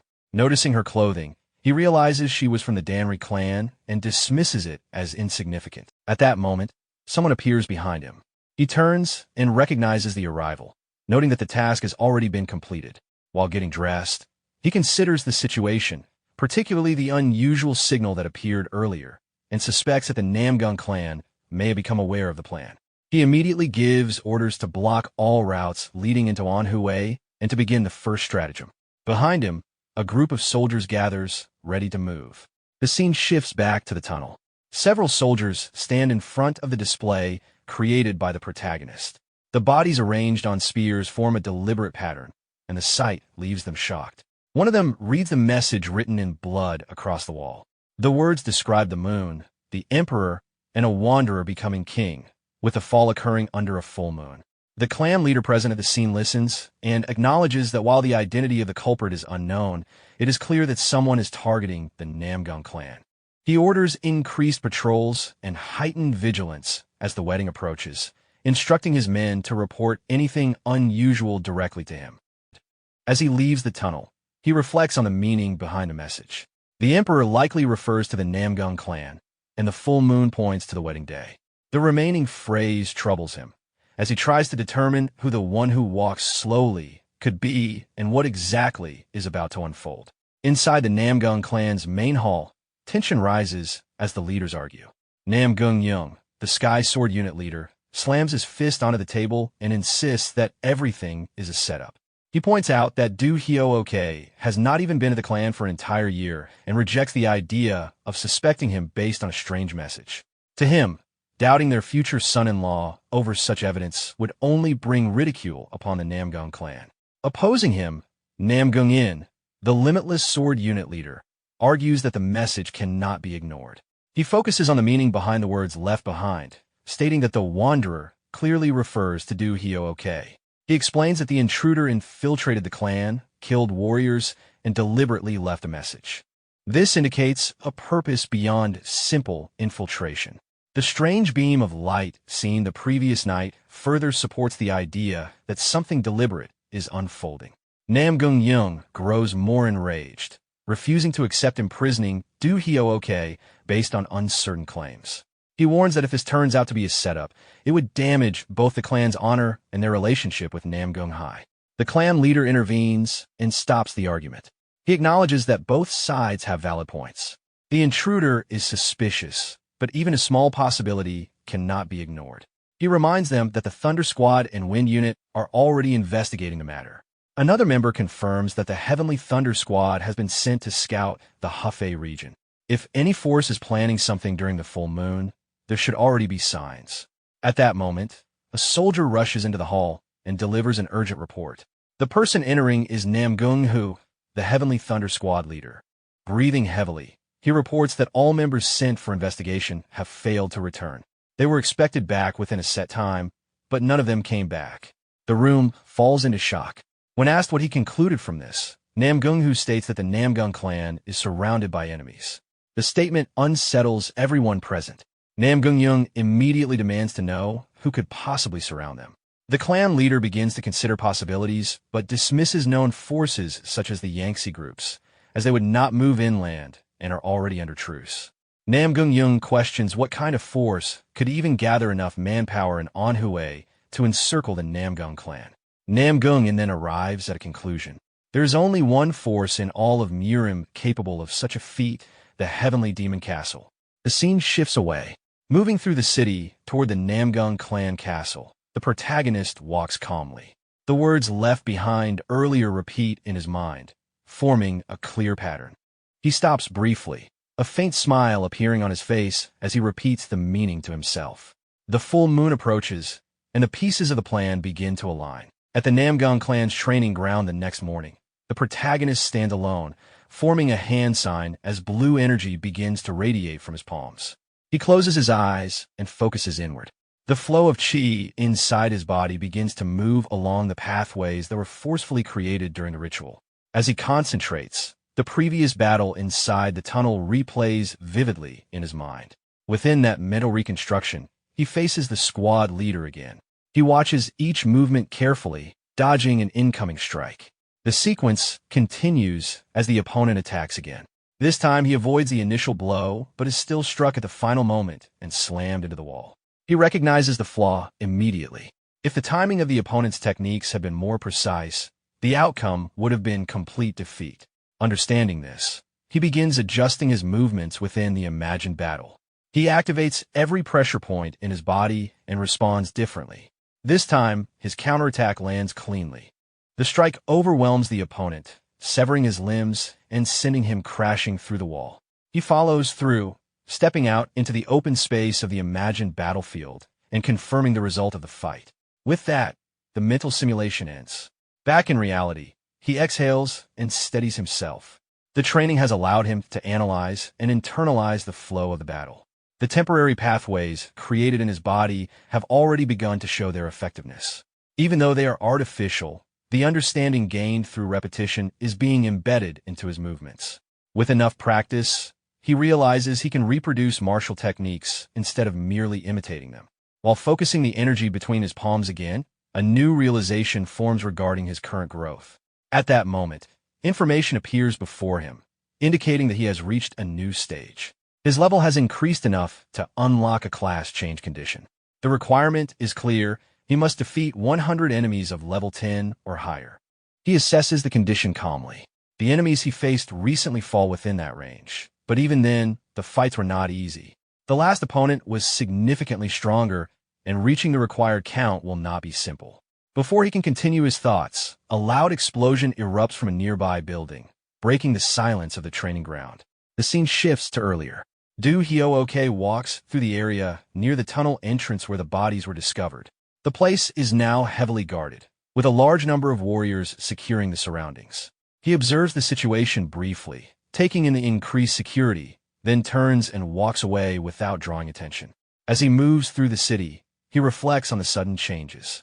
The appearance of the bright signal has tightened security and drawn more forces into the area. The situation has become unstable, and he realizes that he needs to relay this development to the others as soon as possible. As Do Hyooke move through the area, a voice suddenly calls out to him. He turns and recognizes Namgung-in, the Mu-Ae Sword Division leader. The unexpected encounter immediately puts him on alert, though he maintains a calm expression. He offers a casual explanation, claiming he came to check the so-called blessing light that had appeared earlier. Namgung-in listens and responds lightly, but his tone carries intent. At a subtle signal, the surrounding soldiers prepare themselves, gripping their weapons. Do Hyooke does not respond further. Seeing the silence as confirmation, Namgung-in orders him to come along to the Emperor's Hall, making it clear that refusal is not an option. He turns and begins to leave with his men. For a brief moment, Do Hyo-ok remains still. Then, under his breath, he mutters that he had finally found Shell he liked. His expression shifts, and he acknowledges that he has been discovered. Nam-gung-in reacts instantly, drawing his sword and moving in to attack. At that exact moment, a massive explosion erupts from the direction of the Emperor's Hall. The shockwave draws everyone's attention, and all eyes turn toward the source. The destruction is immediate and overwhelming. Before anyone can process it, a powerful presence emerges behind Nam-gung-in. Do Hyo-ok rises into the air, his body radiating intense golden energy. The shift in presence is undeniable. Nam-gung-in is visibly shaken as he turns to face him. Without hesitation, Do Hyo-ok points his sword forward and releases a condensed lightning attack. The strike lands instantly, engulfing the area behind Nam-gung-in and causing massive destruction. The explosion draws civilians from nearby areas. As they gather and witness the scene, confusion quickly turns into fear when they recognize Do Hyo-ok. Nam-gung-in is thrown back by the force, crashing into a wall and suffering severe injuries. Even accounting for the surprise, the sheer power of the attack leaves him in disbelief. Do Hyo-ok advances slowly, still radiating energy. A nearby civilian, unable to understand the situation, steps forward and tries to stop him. Before he can finish, Do Hyo-ok swings his blade and cuts him down instantly. Panic spreads. The gathered crowd breaks apart, fleeing in all directions as fear takes hold. Shouts echo through the streets as people run, realizing the danger too late. Do Hyo-ok watches them with a satisfied expression. Nam-gung-in, struggling to remain conscious, questions his identity, realizing that the man before him is no longer the same person they knew. Do Hyo-ok offers no explanation. He simply moves forward to finish him. As the attack is about to land, a figure intervenes. Tang-woo appears at the final moment, stopping the strike. A poison dart is driven into Do Hyo-ok's hand, disrupting his movement, while Tang-woo blocks the incoming blade with precise control. He stands between them, halting the attack and confronting Do Hyo-ok directly. Tang-woo stands firmly on Do Hyo-ok's blade and demands to know what he is doing. Their auras surge outward and collide, the pressure between them distorting the air. At that moment, the protagonist arrives and observes the confrontation. He immediately recognizes that Tang-woo has stepped in, just as expected. Do Hyo-ok struggles against the poison dart embedded in his hand. His body resists, but the restraint holds him in place for a moment. Then, with a sudden release of power, a burst of golden energy erupts from him, forcing Tang-woo backward. Tang-woo stabilizes himself midair and lands without injury. Nam-gung-in, still injured on the ground, expresses his relief. Tang-woo remarks coldly that the state of Murim has deteriorated, noting how a man in the position of a son-in-law could turn on his own allies. Do Hyo-ok advances again, golden energy flaring around him. He tears away the upper part of his clothing, revealing his body as he speaks with a twisted calm, treating betrayal as something natural within Jianghu. Another explosion echoes from elsewhere in the compound, adding to the growing chaos. Tang-woo gathers multiple poison darts around him, his expression hardening. He gives a final chance for an explanation, demanding Do Hyo-ok reveal his identity and intentions. Do Hyo-ok shows no urgency to answer. Instead, he acknowledges Tang-woo's technique with interest, but makes it clear he has no intention of continuing the fight here. Watching closely, the protagonist realizes that Do Hyo-ok is preparing to retreat. It also becomes clear that his presence here has a specific purpose, as if he has been searching for something. At that moment, Tang-woo appears nearby, confused by the situation and drawn toward the commotion. The protagonist notices her arrival and immediately understands the connection. Do Hyo-ok's attention shifts instantly. He locks onto her and moves without hesitation. Tang-woo reacts with anger and prepares to intercept, while the protagonist moves at the same time, rushing toward her position. Midway through his advance, Do Hyo-ok throws his sword, infused with condensed golden energy. The weapon travels like a bolt of lightning straight toward Tang-woo. Tang-woo is caught off guard by the sudden change in attack. Tang-woo freezes, unable to react as the strike closes in. Before it reaches her, the protagonist steps in front of her and shields her body, pulling her in to block the attack. The impact creates a violent explosion of light, tearing into the ground and forming a deep crater. As the dust settles, Tang Wu rushes forward, calling out in urgency. When he reaches the crater, he stops. At its center, the protagonist is seated, holding Tang Hua in his arms. She is unconscious but alive. Tang Wu approaches and calls out to the protagonist, asking if he was the one who saved Tang Hua. Without replying, the protagonist walks forward, still holding her, and carefully hands her over. Tang Wu receives her and looks at him with a brief, uncertain expression before his face softens.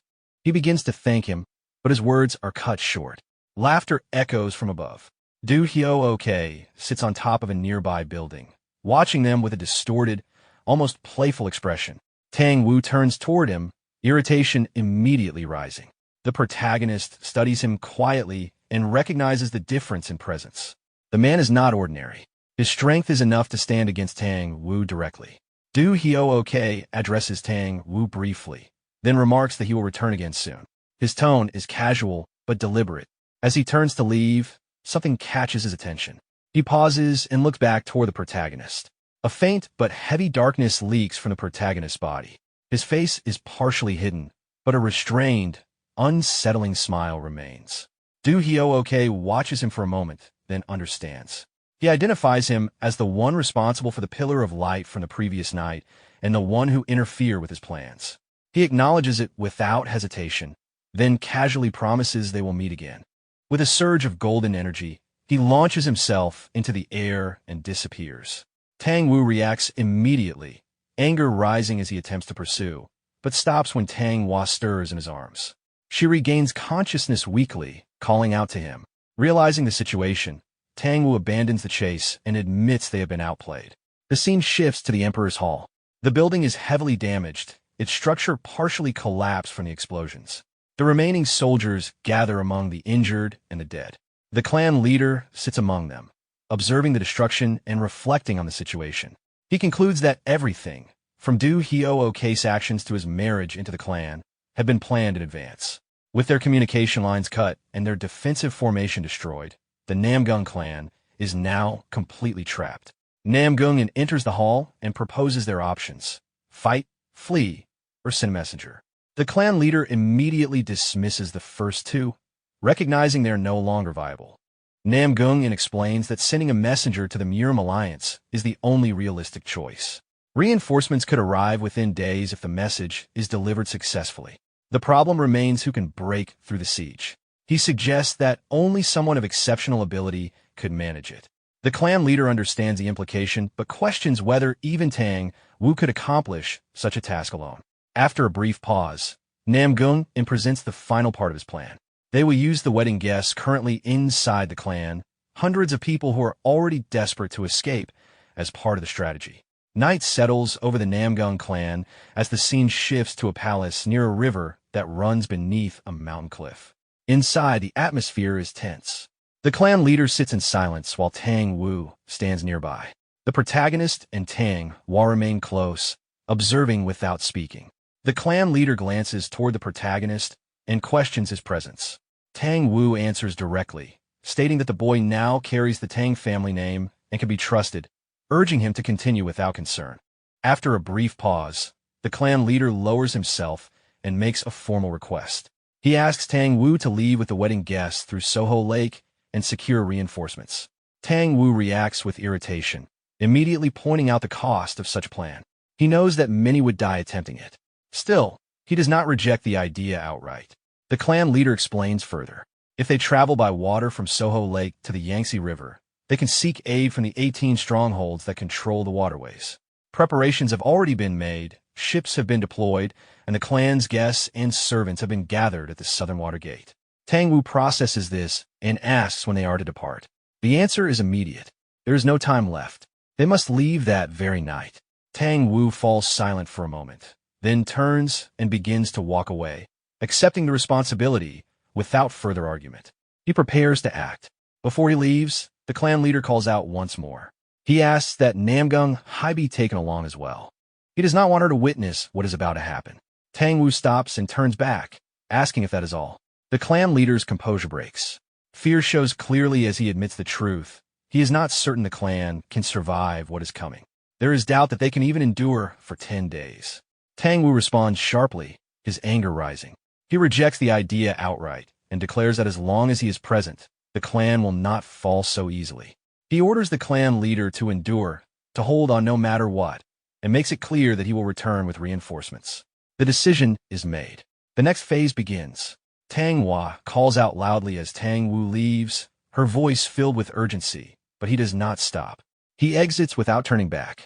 Inside the palace, the clan leader remains seated, his expression heavy and quiet. The weight of the decision lingers in the room. Nearby, the protagonist watches him in silence, taking in everything that was said. The scene shifts. The protagonist now stands alone on a mountain cliff near the palace, overlooking the river under the moonlight. The water reflects the night sky as he remains still, thinking. He considers the situation calmly. Saving Tang Hua had its value, as it allowed him to hear the Namgung clan's plan directly. But the plan itself is unstable and filled with uncertainty. Behind him, Tang Hua steps out of the palace. She is visibly tense, running her hands through her hair as she mutters to herself, unable to understand her grandfather's intentions. As she notices the protagonist standing there, she immediately composes herself, suppressing her frustration. She approaches and stands beside him at the edge of the cliff.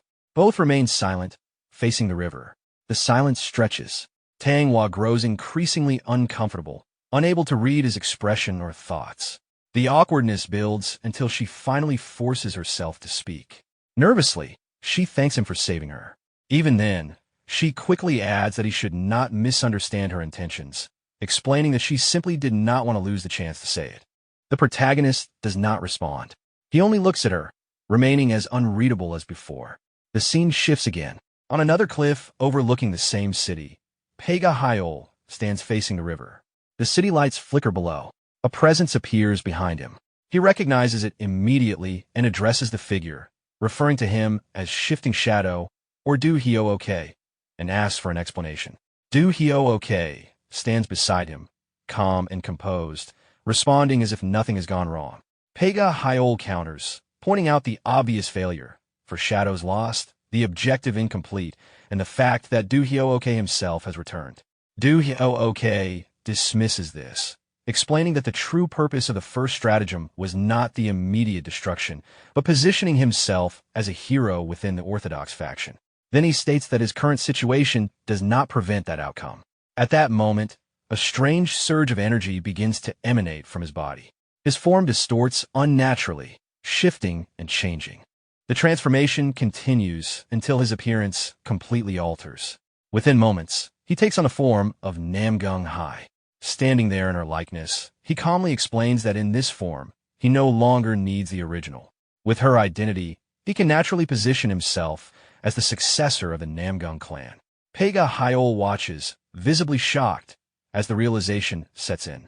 Pega Hyol bursts into loud laughter, his voice echoing across the cliff. His reaction is unrestrained as he calls the plan insane, yet praises it at the same time. As his laughter settles, he studies the transformed figure more carefully and comments on the appearance, noting that the reputation of Anhue's first beauty is not exaggerated. His gaze lingers in a way that makes his intent clear. Du Hyo-ok pauses, visibly taken aback for a brief moment. Then his expression hardens, irritation turning into open anger as he snaps back at him. Pega Hyol, however, remains unfazed, brushing it off with crude indifference. To him, appearance alone is enough, regardless of anything else. The tension between them spikes instantly. Their auras flare, colliding in the space between them as hostility rises. Before it escalates further, a hawk descends from above. Both of them shift their attention to it.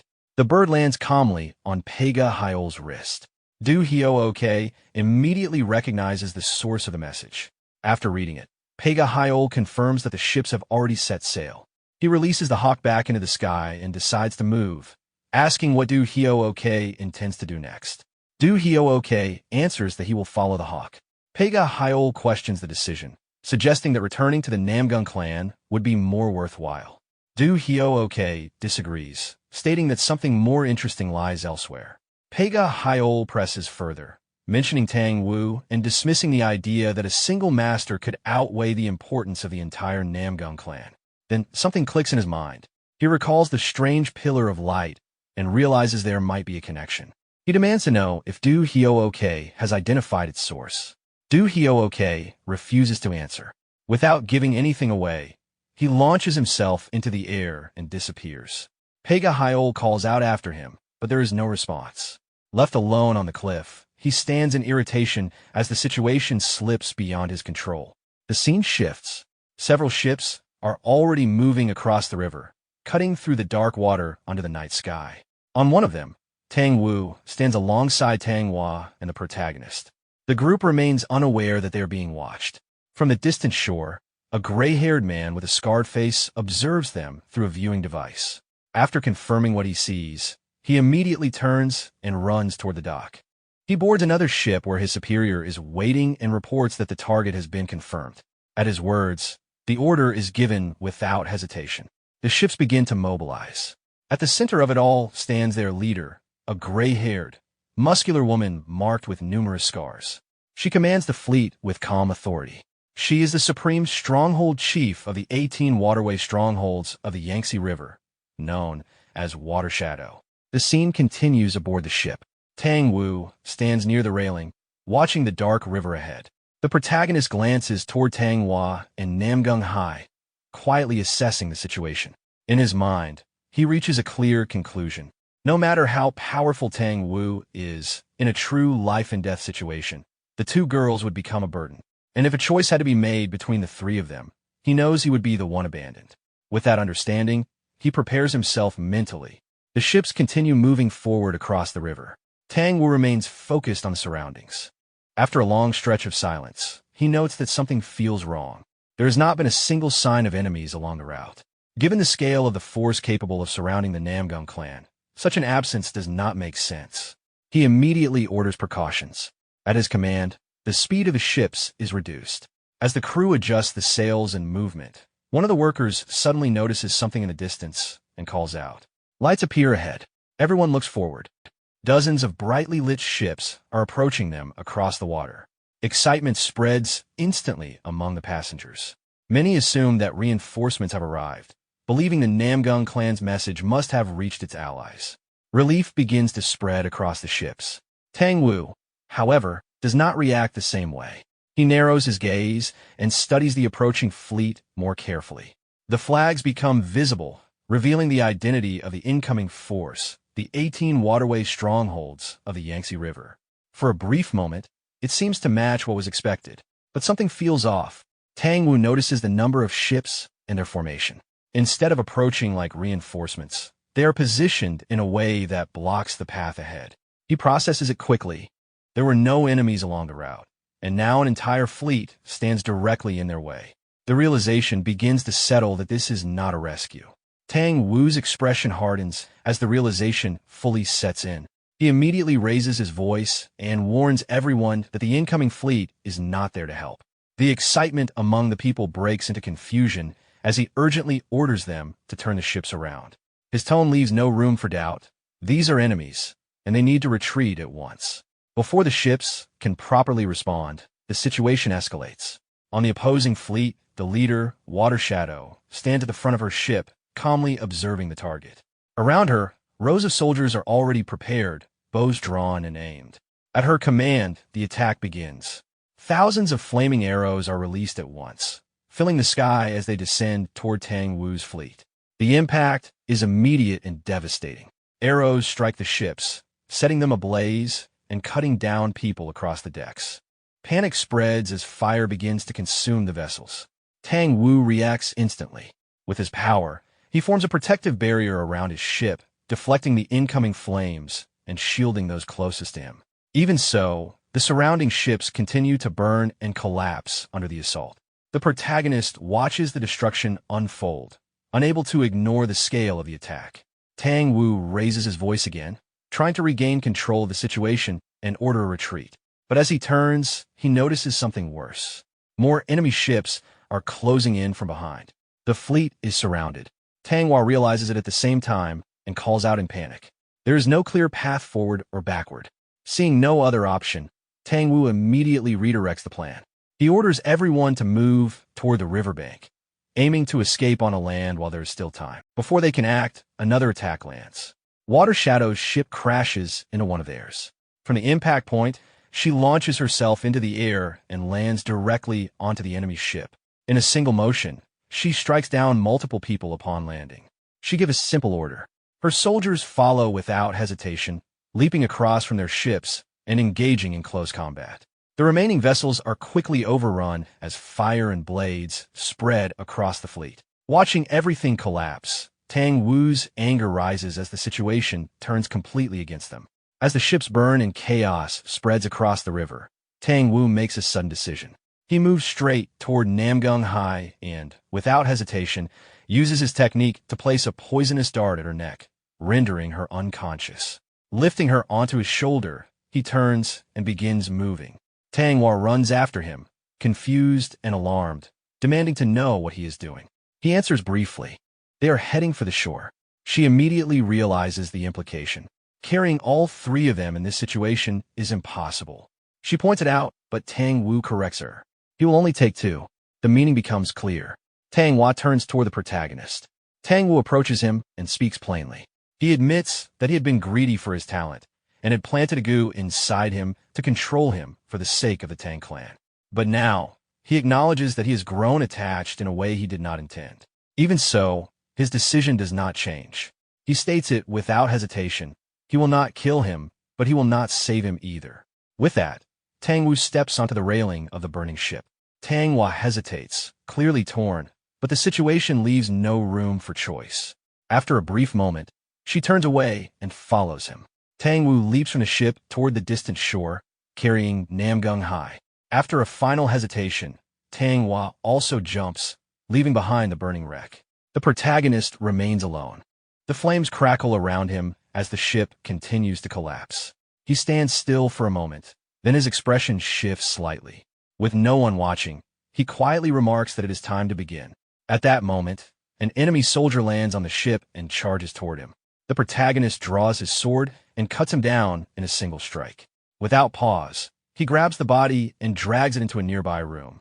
There, he changes into the soldier's clothes and deliberately marks his own face with scars, altering his appearance. Outside, the destruction is nearly complete. The enemy forces continue their sweep, ensuring no survivors remain. Soon after, the protagonist steps onto another ship where enemy soldiers are finishing off the remaining people. One of them notices him and calls out, seeing his battered appearance. The protagonist looks at him and responds calmly, with a faint, controlled smile, stating that he is fine.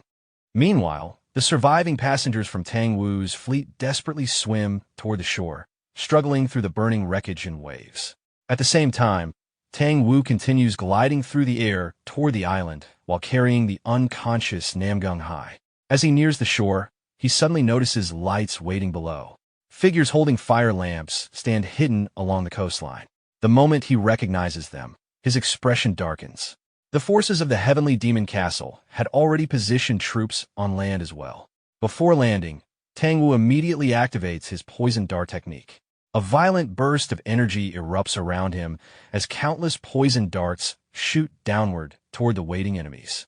The projectiles tear through the shoreline forces and kill them almost instantly. After clearing the path, Tang Wu lands on the ground and exhales briefly. Soon after, the remaining survivors reach the shore in terrible condition. Tang Wu and Ji Daehyo arrive exhausted alongside the others. Without wasting time, Tang Wu begins moving deeper toward the forest while carrying Namgung Hai over his shoulder, ordering everyone to hurry. The survivors quickly follow behind him. The scene shifts back to the enemy ships.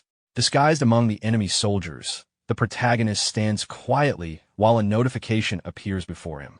The class advancement quest updates. His current completion count rises to 18 out of 100. Seeing the number, he immediately realizes that some of the enemies killed during the battle met the quest conditions. Before he can think further, one of the enemy soldiers notices the state of his face and throws him a cloth, telling him to at least cover himself. The protagonist calmly accepts it and wraps the cloth around his face. At that moment, a large, rough-looking man with twisted hair and a heavy beard steps onto the ship. His appearance immediately changes the atmosphere. The surrounding soldiers bow at once, addressing him as the Vice Stronghold leader. He casually looks around at the blood-covered ship and comments on the slaughter before asking for a report. One of the soldiers explains that everyone aboard the ships has been killed, but Tang Wu and several survivors managed to escape onto the shore. The vice leader scratches his head and remarks that he will need to report this to the stronghold leader. He orders the soldiers to wait for further instructions. The soldiers obey immediately. From a distance, the protagonist silently watches the exchange, gathering information. Elsewhere on the fleet, Water Shadow stands near the railing of her ship, staring out toward the dark shoreline. The vice leader approaches her and stands at her side. Without even turning toward him, Water Shadow remarks that he is late and addresses him directly as Shifting Shadow. He reacts with slight surprise, asking if she already knew. Water Shadow explains that Ash Shadow had informed her beforehand. Then she calmly adds that no matter what form he takes, man or woman, his smile never changes. The man standing in the appearance of the Vice Stronghold leader was not truly the Vice leader at all, but Shifting Shadow in another disguise, the demonic form of Du Hyo-ok. After hearing Water Shadow's words, Shifting Shadow calmly remarks that he will remember it. He then asks what they plan to do about Tang Wu. Water Shadow explains that everything is proceeding according to plan. Tang Wu is being driven towards Xianzheng Mountain, a place formed between steep mountains and valleys. There, he will eventually be cornered against a cliff with nowhere left to escape. Shifting Shadow immediately understands the trap. With a chaotic smile, he remarks that Tang Wu is likely climbing toward his own grave without even realizing it. Water Shadow tightens her grip on her weapon and orders the remaining forces to prepare for departure. As Shifting Shadow turns to leave, he casually comments that one of the 10 greats facing 2 shadows, or possibly 3, is already excessive, though certainty is always preferable. Then he suddenly pauses. He asks Water Shadow if she has seen anyone unusual, someone with pitch-black eyes, or perhaps a martial artist whose techniques emit light. Water Shadow replies that she is not. As he walks away, Shifting Shadow quietly thinks to himself that every route has already been sealed off, yet the person disappeared without a trace. Still, he concludes that a large enough massacre will eventually reveal the answer. The scene shifts to the mountains of the island. Deep within the forest, a group of enemy soldiers suddenly appears in front of the Black Crow unit. Before the enemy can even attack, Tang Wu reacts instantly. Poisonous darts burst from his technique and sweep through the soldiers, killing the entire group in moments. The sheer brutality of the attack terrifies the remaining members of the Black Crow unit. Even G.I. Daehyo is shocked by how effortlessly Tang Wu eliminated the enemies. Without slowing down, Tang Wu continues moving deeper into the forest while carrying Namgung high over his shoulder. Tang Hua and the others follow behind him. As he walks, he tells G.I. Daehyo that they will continue advancing. G.I. Daehyo watches him move farther ahead, then turns toward his own exhausted unit. Irritation and helplessness show on his face. Finally, he orders the soldiers to rest briefly. The weary soldiers immediately collapse onto the ground to recover. Leaning against a tree, G.I. Daehyo silently reflects on the situation. More than half of the Black Crow unit is already gone, perhaps even more. Danri Hui, who is supposed to join them, has disappeared entirely. At this point, even the survival of the unit itself is uncertain. He realizes they need to return to the Danri clan as quickly as possible. Then footsteps echo through the forest. G.I. Daehyo instantly becomes alert. He draws his sword and orders the remaining soldiers to prepare for battle. The exhausted warriors quickly rise and ready their weapons. G.I. Daehyo demands to know who is there. From behind the trees, a large group of enemy soldiers emerges. The moment he recognizes them, his expression tightens. Pirates. Standing among them with his face concealed beneath a cloth, the protagonist looks directly at G.I. Daehyo and calmly says only one thing. Peekaboo. Both groups stand facing each other in the middle of the forest, weapons raised and ready. The enemy soldiers charge first, rushing toward the exhausted Black Crow unit while shouting for everyone to be killed. G.I. Daehyo immediately leads his men forward as well, yelling at them not to die and promising that they would all survive and return to the Danri clan. The two forces collide violently. In the middle of the chaos, the protagonist suddenly rushes straight toward G.I. Daehyo. His sword swings down with immense force. Daehyo blocks the attack, but the impact drives him backward across the ground. While struggling to stabilize himself, he realizes his body is already nearing its limit and understands that the fight must end quickly. Without hesitation, Daehyo activates his martial art. Blue energy erupts from his body as he uses the single-stream 10-sword style, flying swallow 10 successive swords. The energy spreads through the battlefield like sharp streams of sword force, attacking from multiple directions at once. At first, the protagonist struggles to follow the strange, tentacle-like sword energy, but he quickly adjusts. He narrowly dodges and blocks the incoming attacks one after another. As he continues focusing on Daehyo's movements, his vision sharpens. Now, he can clearly see the path of the sword. From midair, Daehyo charges again and mocks the tricks being used against him. This time, the protagonist perfectly intercepts the attack. In the same motion, he drives a powerful kick into Daehyo's face, sending him flying upward from a force.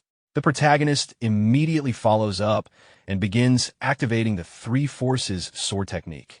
Daehyo barely avoids the next strike and instantly counterattacks, thrusting his sword directly toward the protagonist's chest. The blade pierces through perfectly. Thinking he has won, Daehyo declares that the protagonist finally lowered his guard. But his expression changes immediately. The body impaled by his sword is not the protagonist. At the last moment, the protagonist had pulled a corpse from his inventory and positioned it as a shield over his shoulder. Realizing this, Daehyo quickly retreats backward in alarm. He cannot understand how the attack failed despite landing cleanly. The protagonist calmly answers him, recalling words once spoken during another battle. In a fight between martial artists, the one hiding more cards has the advantage. Then he asks if a single hidden dagger was truly all Daehyo had prepared. As Daehyo stares at him, something about the protagonist's eyes begins to feel familiar. He is certain he has seen them before. Before he can fully process the thought, the protagonist opens his inventory again. Multiple daggers appear around him at once. In the next instant, he launches all of them toward Daehyo. Daehyo is caught off guard as the daggers fly toward him from every direction. He manages to block two of them, but several others slice into his body before he can fully defend himself. Pain shoots through him as he stares at the protagonist in disbelief. By now, he is certain his eyes were not deceiving him. The protagonist has been summoning weapons from thin air throughout the battle, using some kind of incomprehensible technique. Before Daehyo can recover, the protagonist lowers his stance and rushes toward him again. At the same moment, another enemy soldier charges in from behind Daehyo, trying to kill him while shouting. Daehyo instantly realizes he is trapped between attacks from both sides and believes there is no way to avoid them. But instead of attacking him, the protagonist suddenly turns and drives his sword straight through the enemy soldier's chest, brutally killing him before the strike can land. With a twisted expression, the protagonist warns the soldier not to interfere with his hunt. Watching this, Daehyo finally recognizes those eyes. The realization strikes him all at once. The horse handler from the Danri clan. Sosum. Fury explodes across his face as he screams the name aloud, unable to believe that someone he once looked down upon had deceived him this entire time. Consumed by rage, Daehyo attacks wildly, demanding to know since when he had been hiding his true nature. The protagonist avoids the first strike with ease. Daehyo follows with another brutal attack using both swords, but this time the protagonist blocks him directly. Still enraged, Daehyo accuses him of being the demon behind the suicide plague in Bonyang as well. The protagonist forcefully throws him backward. Refusing to give up, Daehyo charges once more, shouting that the protagonist was nothing more than a servant who cleaned horse dung in the Danri clan. At that moment, the protagonist changes his weapon. The sword transforms into whip-like blades that spread outward from all directions around Daehyo. Before he can react, both of Daehyo's hands are severed instantly. Shock floods his face. In the next moment, countless cuts appear across his entire body. Blood sprays everywhere as panic overtakes him. He desperately mutters that he still needs to return to the Danri clan. Then his body bursts apart completely. Flesh and blood scatter across the battlefield. The protagonist calmly watches the remains and quietly reflects that the one who hides more always has the advantage.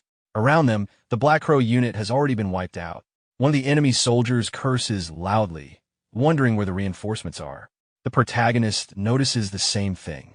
At some point during the battle, the flow of reinforcements had completely stopped. Something must have happened deeper in the forest.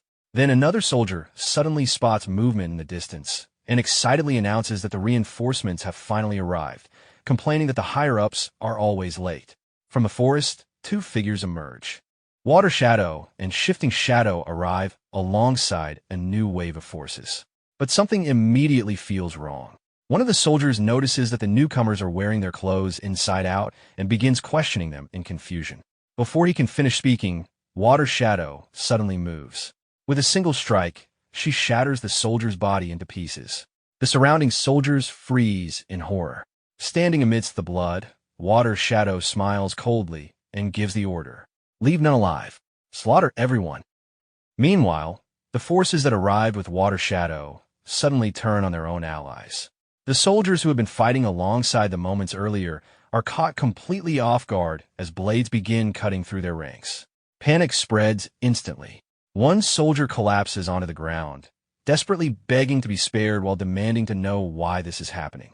Another soldier hesitates, unable to continue the slaughter. He curses in frustration, saying he can no longer kill his own comrades. Before he can say anything more, Water Shadow appears behind him. With one strike, she splits his body apart. Blood scatters across the ground as she coldly warns the others that anyone who refuses to obey will die by her own hands. Terrified, the remaining soldiers immediately resume the massacre. Fear completely overrides loyalty as they begin slaughtering each other without hesitation. Water Shadow personally kills the last surviving soldier herself.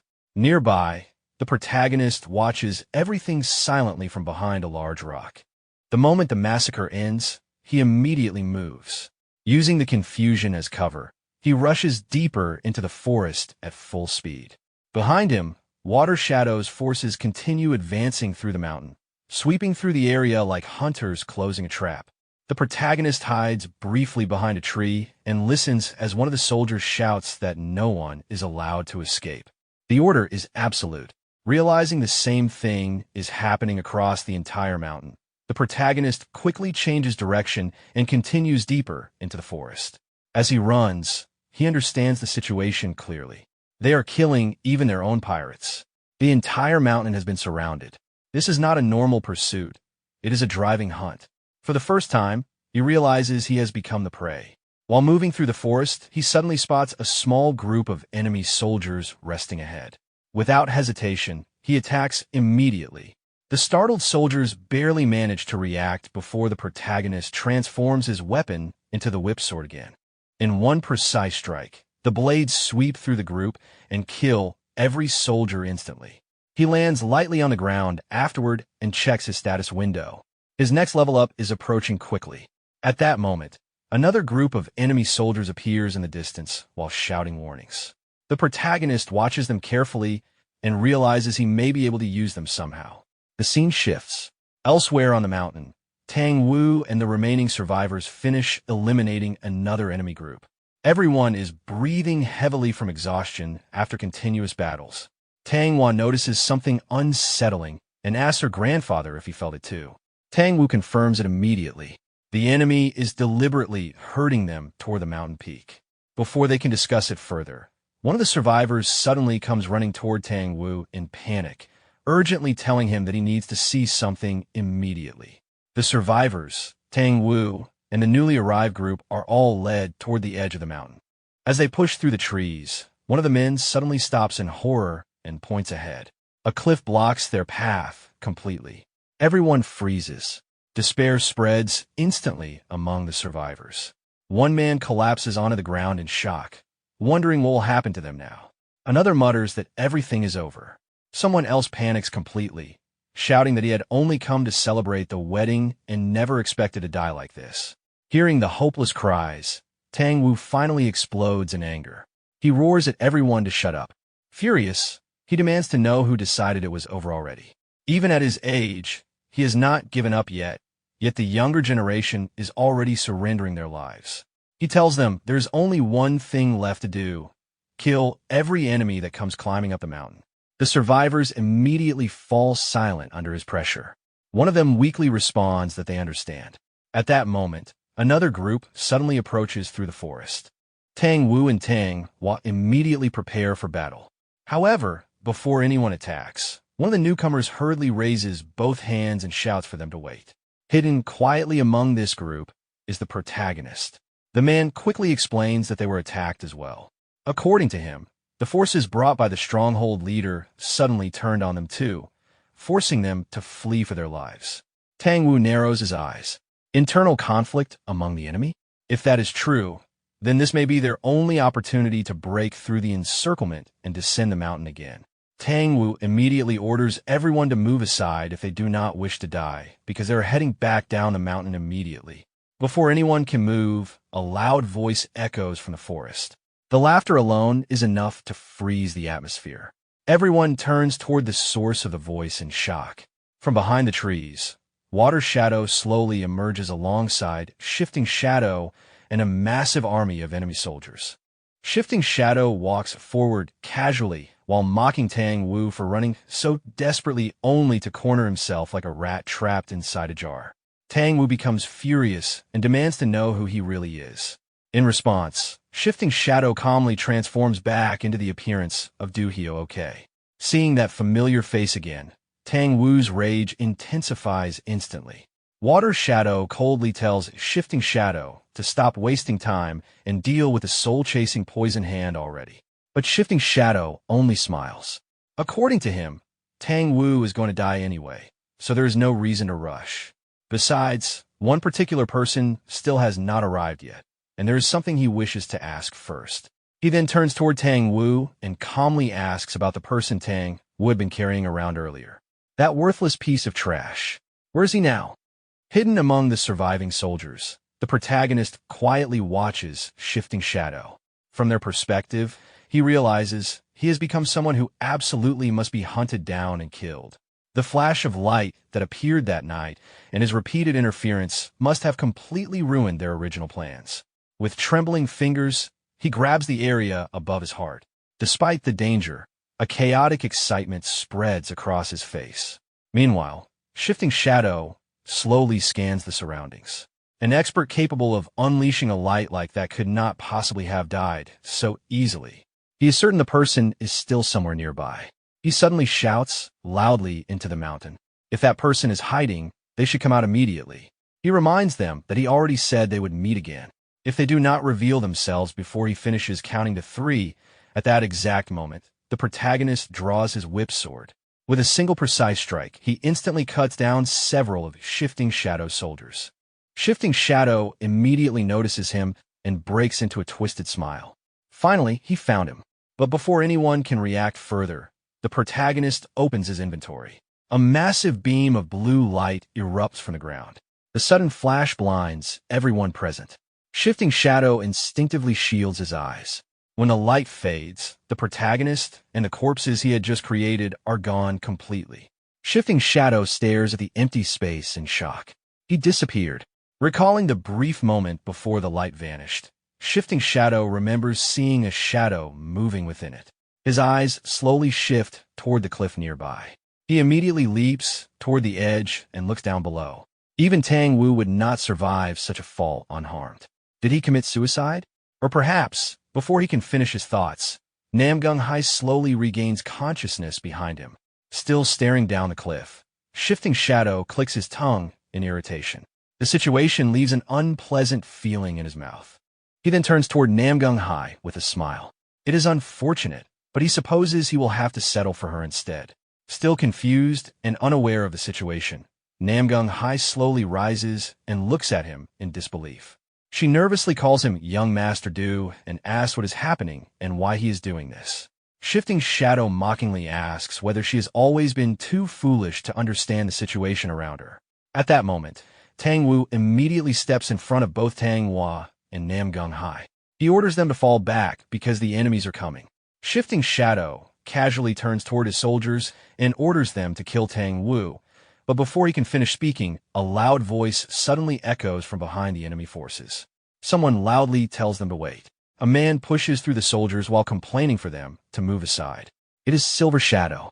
Grinning arrogantly, he asks whether they were truly planning to start the feast without someone as great as him. Tang Wu's expression hardens immediately. The enemies they already faced were at the level of peak experts from great clans, yet another monster of similar caliber has appeared. Then Tang Wu notices something horrifying. Silver Shadow is carrying a severed head. With a grin, Silver Shadow throws it toward Tang Wu and announces that he brought a gift. The head rolls across the ground. Namgung Hai stares at it blankly before freezing in horror. Silver Shadow spreads his arms dramatically and proudly reveals his present, the freshly severed head of the Namgung clan patriarch.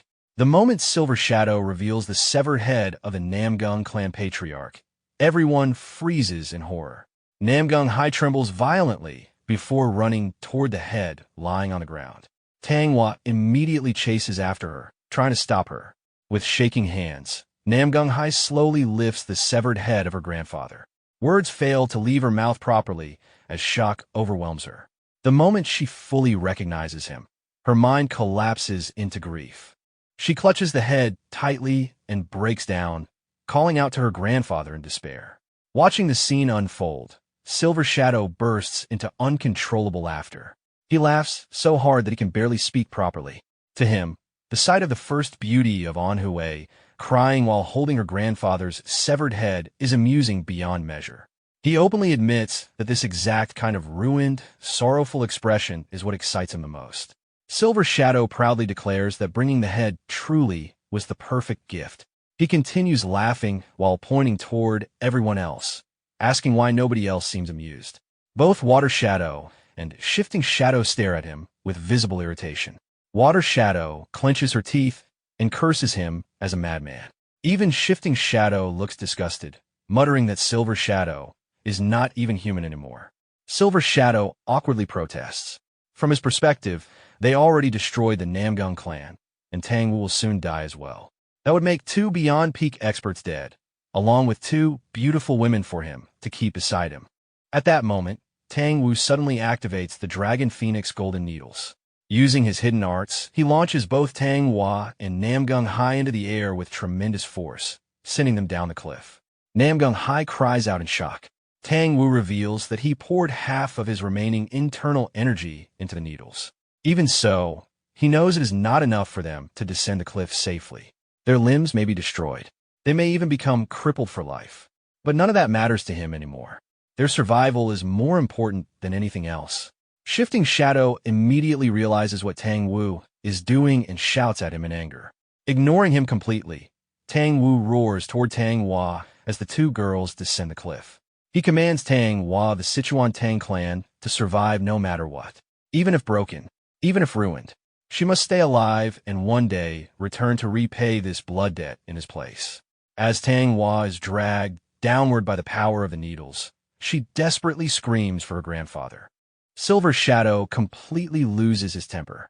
Furious that Tang Wu took away the women he considered his prizes, he immediately draws his sword and launches himself toward Tang Wu. But before he can reach him, Tang Wu releases a massive eruption of internal energy. The overwhelming aura explodes outward and violently blasts Silver Shadow backward through the air. Even Silver Shadow becomes shocked by the sudden pressure radiating from Tang Wu's body. Immense energy surges outward from the soul-chasing poison hand. Standing alone before the heavenly demon castle forces, Tang Wu calmly declares that the only thing he still possesses now is the empty title of one of the 10 greats. And from this moment onward, he, Tang Wu, will personally reap their spirit essence. Along with the corpses stored inside his inventory, the protagonist continues descending the massive cliff. He drives his sword deep into the rocky surface and uses it to slow his fall while sliding downward. As he descends, he calculates the distance mentally. He has already descended roughly 500 meters, but there are still well over 1,000 meters left below him. Descending a cliff like this is practically suicide. However, after repeatedly leveling up, his body has become far stronger than before. If he uses the corpses stored inside his inventory as temporary footholds and buffers to reduce the impact of the descent, surviving may still be possible. Suddenly, his sword strikes a massive rock protruding from the cliffside. The impact violently throws him off balance. His sword slips from his hand and falls away. The protagonist immediately panics. But instead of freezing, he instantly activates his inventory. The inventory bursts open midair. Multiple swords and corpses spill outward into the empty space around him. Using the floating corpses as stepping points, the protagonist rapidly jumps from body to body before finally grabbing his sword again. The moment he regains it, he drives the blade back into the cliff wall. Using another corpse as support, he stabilizes himself once more and continues descending. While sliding downward, he reminds himself that eventually everyone will end up at the bottom of this cliff. Tang Wu, the enemies, everyone. No matter what happens above, he only needs to survive this descent first. After that, he can look for an opportunity. Meanwhile, at the top of the cliff, immense poisonous energy erupts from Tang Wu's body. Watching the overwhelming aura, Shifting Shadow becomes deeply alarmed. He realizes Tang Wu had been unable to use his full poison arts earlier because he was protecting the others. But now, after sending Tang Hua and Namgung Hai away, Tang Wu no longer has anything holding him back. To Shifting Shadow, the fact that Tang Wu risked even his granddaughter's life at the end proves one thing: the old man has been cornered completely. Shifting Shadow immediately orders all soldiers to attack. After hesitating briefly, the enemy forces charge forward together, shouting for Tang Wu's death. Some even scream that they will personally kill the soul-chasing poison hand themselves. At the same time, the remaining survivors are slaughtered as the enemy army advances through the battlefield. Yet Tang Wu does not move. He calmly stands in place before activating one of his poison arts, soul-dementing Ghost Poison Hand.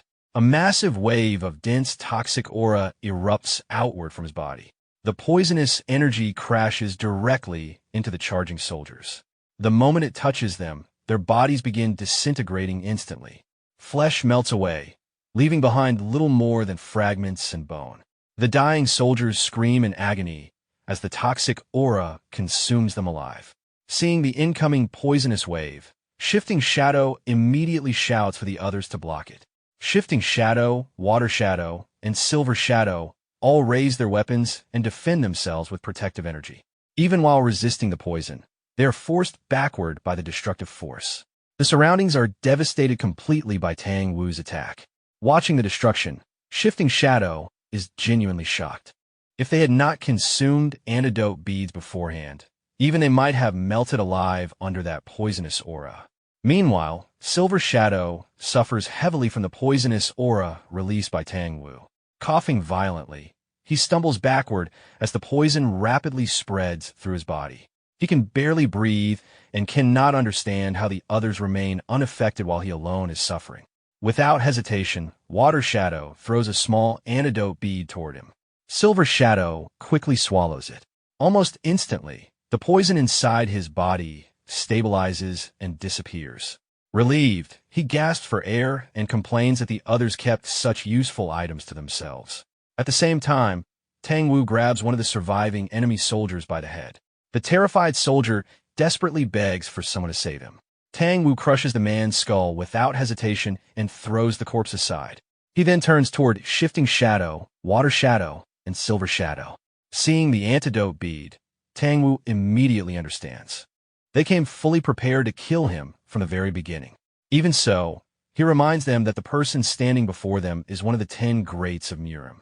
Did they truly believe a mere antidote bead would be enough to stop Tang Wu?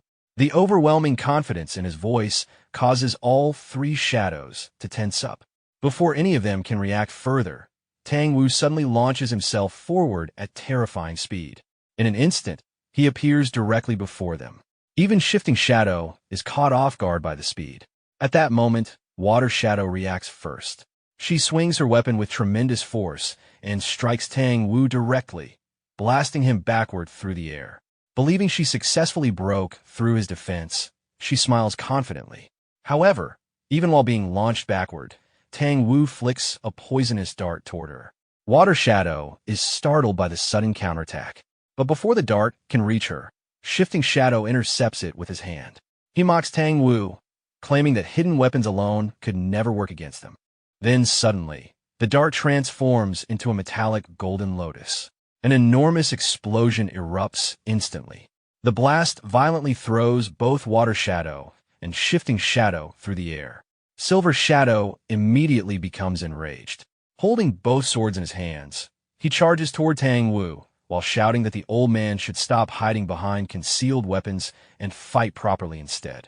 Midair, Silver Shadow activates his martial technique, Shadowed Phantom Bloom. Dozens of blade energy slashes rain down toward Tang Wu from every direction. Tang Wu coldly points out the hypocrisy of calling him cowardly, while 3 shadows attack one old man together.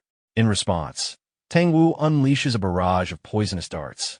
As they fly through the air, every dart transforms into a blooming golden lotus. The sky erupts into countless explosions simultaneously. Silver Shadow is blasted backward once again by the chain of detonations. Even while being thrown away, he curses the Tang clan for their incredibly underhanded fighting style. But then his expression suddenly changes. One of Tang Wu's poison darts pierced directly into his leg during the exchange. Standing below, Tang Wu stares at him with a cold, chaotic smile. Then he quietly says, "Caught you." Tang Wu immediately takes advantage of the poison dart lodged in Silver Shadow's leg. Using internal energy, he creates a thin energy thread connected directly to the dart. With a violent pull, Silver Shadow is dragged out of the air toward him. Blood sprays from the wound as his body is forcefully reeled in. Panicking, Silver Shadow quickly raises both swords in front of himself. He prepares to defend, but Tang Wu moves first. Another barrage of poisonous darts shoots forward. The darts pierce Silver Shadow's body one after another. His body suddenly locks in place midair. Silver Shadow immediately realizes what happened. Pressure point strikes. His body stops responding. Before he can react further, Tang Wu grabs him by the hair. Coldly staring at him, Tang Wu says he will begin by taking the eyes that dared look at Tang Hua. Then Tang Wu reaches forward. Without hesitation, he tears one of Silver Shadow's eyes out with his fingers. Silver Shadow releases a scream filled with pain. At that exact moment, a burst of lightning appears behind Tang Wu. He turns immediately. Shifting Shadow is already there. Before Tang Wu can fully evade, Shifting Shadow unleashes a palm strike. Tang Wu avoids a direct hit, but the attack still tears through part of his ear. Tang Wu instantly realizes something. The saber techniques were only a disguise. Shifting Shadow's true specialty was palm arts all along. Lightning gathers around Shifting Shadow's body as he closes in. Furious, he attacks. Activating Thunderclap 100 Strikes Palm.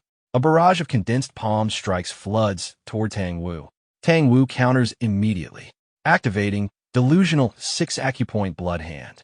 Dense green poisonous energy surges forward. The two attacks collide. An enormous explosion tears through the battlefield. But this time, Tang Wu is pushed backward. His expression changes. His internal energy is running low. Shifting Shadow notices immediately. With a twisted smile, he tells Tang Wu that his internal energy is finally reaching its limit. Nearby, Silver Shadow remains kneeling on the ground. Poisoned, bleeding, half-blind. Using one sword to support himself, he stares toward the battle. He mutters that he cannot see properly anymore. His precious eyes, the eyes he used to admire beautiful women, were ruined. At that moment, Shifting Shadow raises his weapon from afar and shouts at Tang Wu. Then Silver Shadow suddenly moves. Using his remaining strength, he throws his sword. He roars that if he is going down, Tang Wu is coming with him. The sword cuts through the battlefield. Even Shifting Shadow is surprised. Tang Wu tries to avoid it, but the sword still lands. Blood bursts from Tang Wu's mouth. Shifting Shadow immediately seizes the opening. He closes the distance and drives a heavy palm strike directly into Tang Wu's abdomen. The impact launches Tang Wu backward. Tang Wu tries to regain control, but his body is dragged across the ground, straight toward Water Shadow. She had already been waiting, weapon raised. The instant Tang Wu reaches her, she strikes. The blow crashes directly into Tang Wu's abdomen.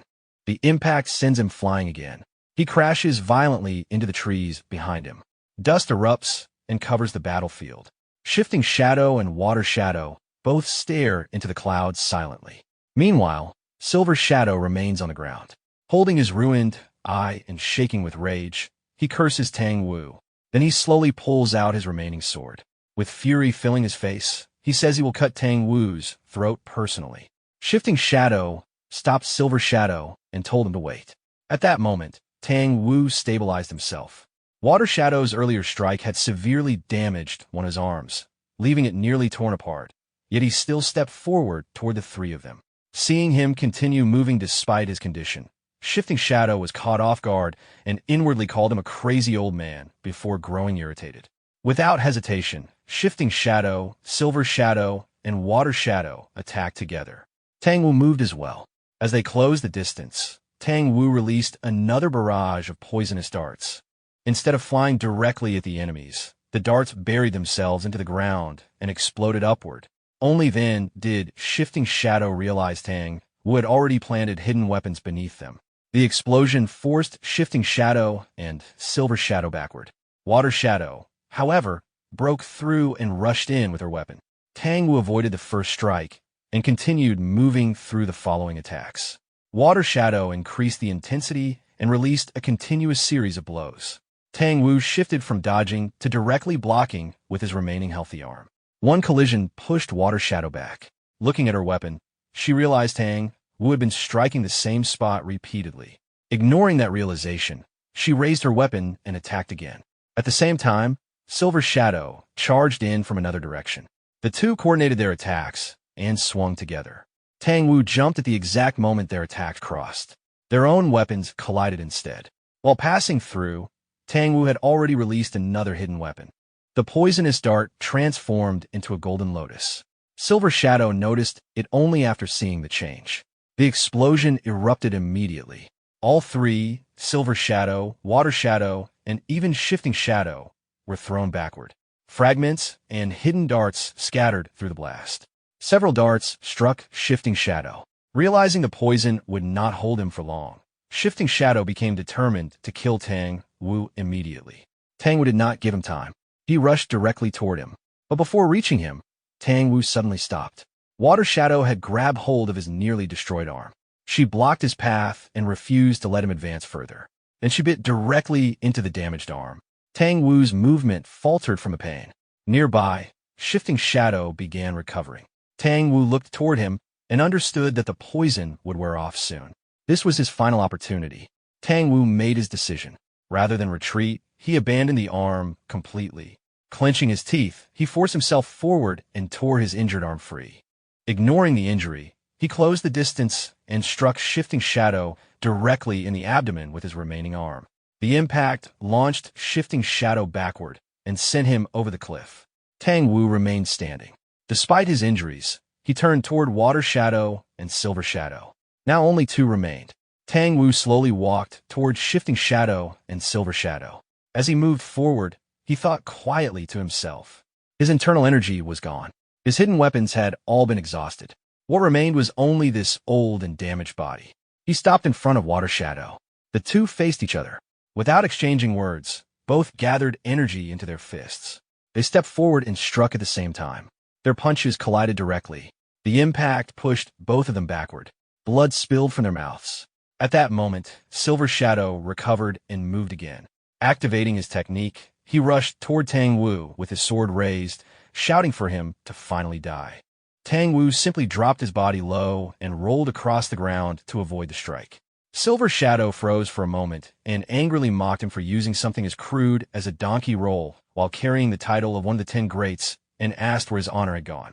Tang Wu immediately rushed back at him. He repeated the word honor, then released a brutal strike that launched Silver Shadow into the air.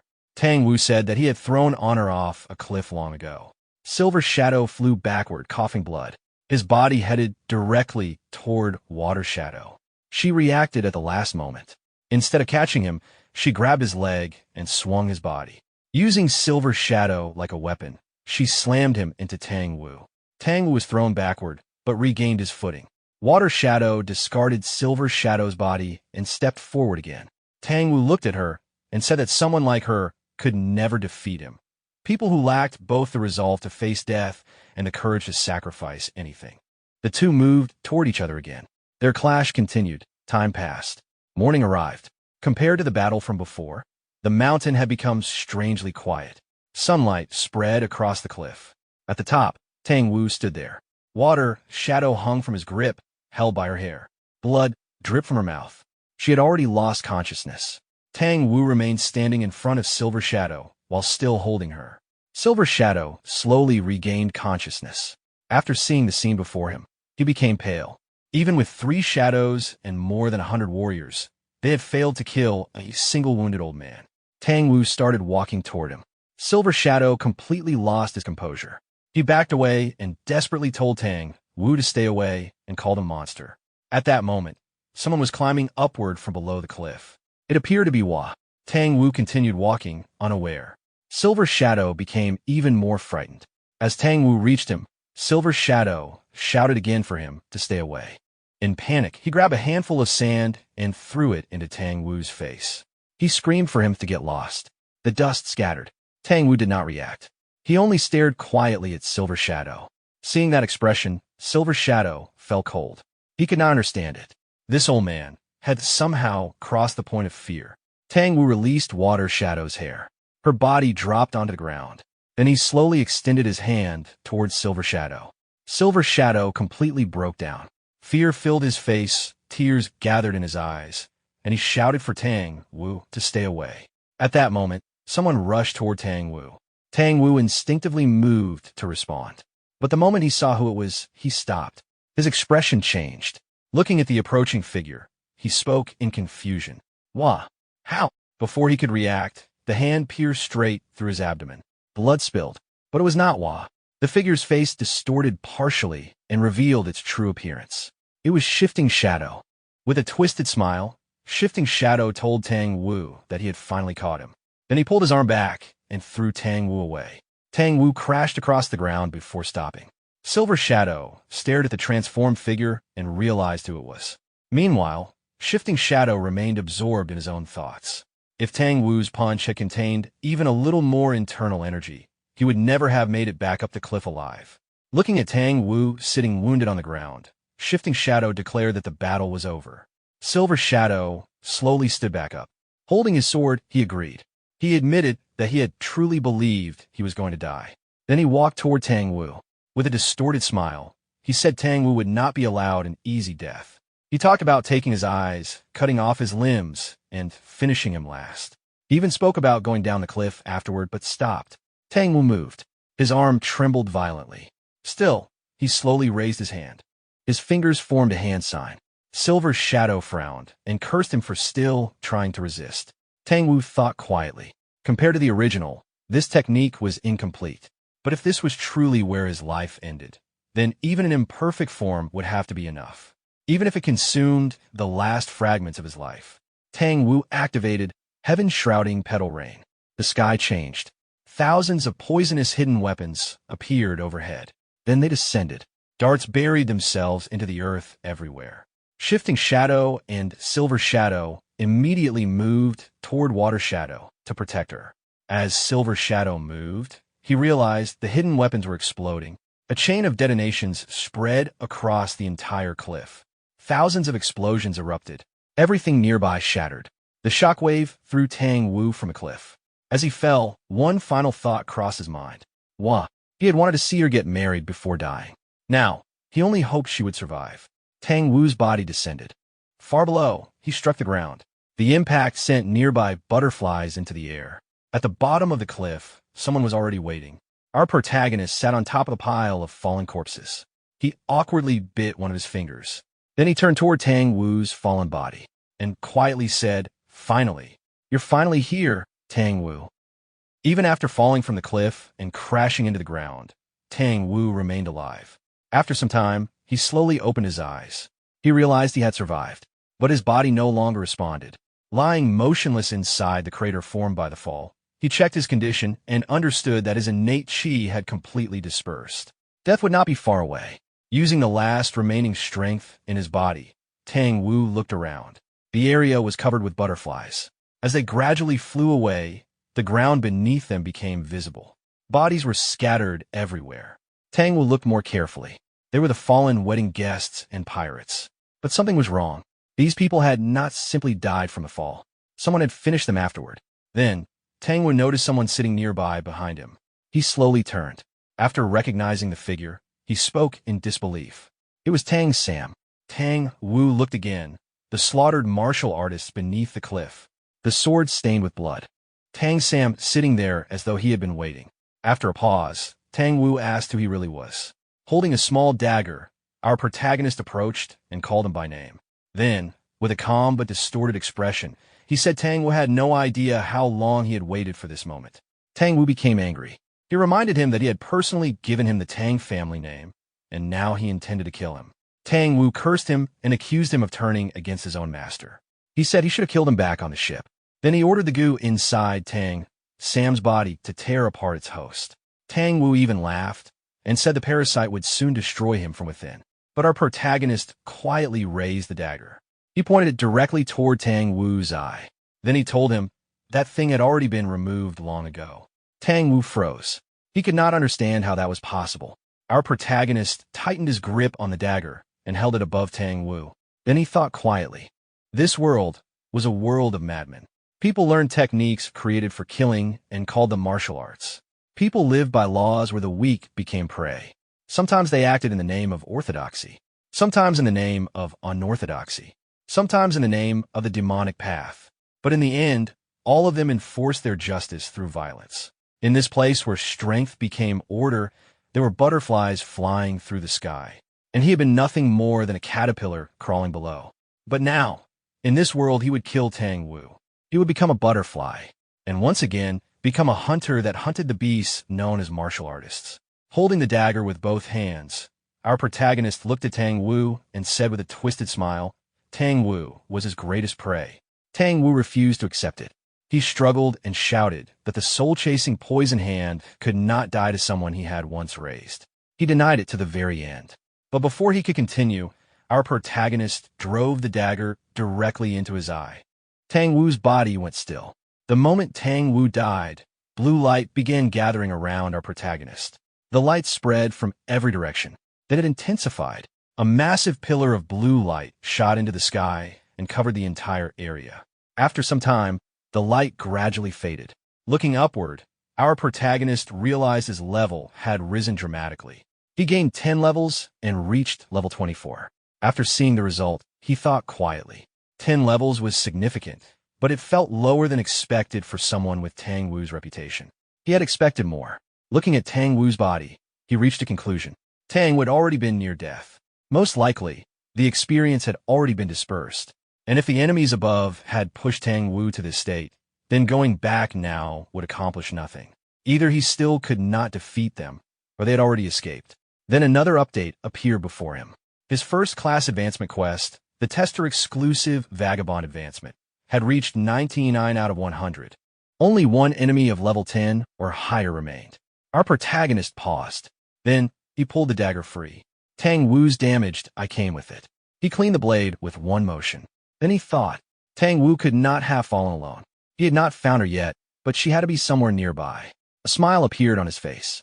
Only one more remained, until he advanced in a vagabond. The scene shifted to another location near the bottom of the cliff. The two women had fallen there.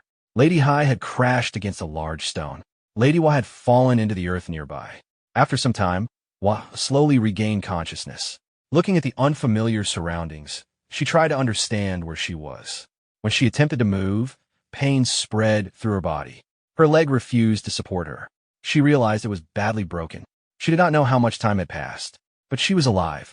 Then she saw Hai. Hua immediately became worried. Ignoring her injuries, she tried to move toward her. She called out and reached for her. But after getting close, she realized Hai was already dead. Her expression collapsed. Tears appeared, but after a moment, she forced herself to continue. Her grandfather had told her to survive, so she had to live. Slowly, she crawled forward. Again and again, she repeated the same thought. She had to survive.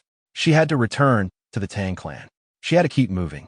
But after crawling a short distance, she suddenly stopped. Someone was standing in front of her. She looked up and recognized him. Her eyes widened. She asked how he had ended up here. Our protagonist looked down at her silently. His expression remained cold and dark. Hua looked at our protagonist in confusion and asked how he had ended up there. Then she quickly tried to gather herself and asked for help. She said she needed to return to the Tang family, but her legs no longer responded. At that moment, her eyes stopped on the dagger in his hand. Blood was dripping from it. Seeing the blade, she suddenly remembered something from childhood. Tang Wu had once told her that members of the Tang family built their internal energy through poison, and because of that, poison naturally accumulated inside their bodies over time. The deeper their training became, the more poison spread through their bones, muscles, and blood. It was not enough to become a danger to themselves, but enough to affect the outside world. To show her, Tang Wu had once melted a piece of iron with poison. After that, he lightly tapped her head and told her never to neglect training because one day she would reach his level, or perhaps even surpass him. Returning to the present, Hua looked again at the dagger.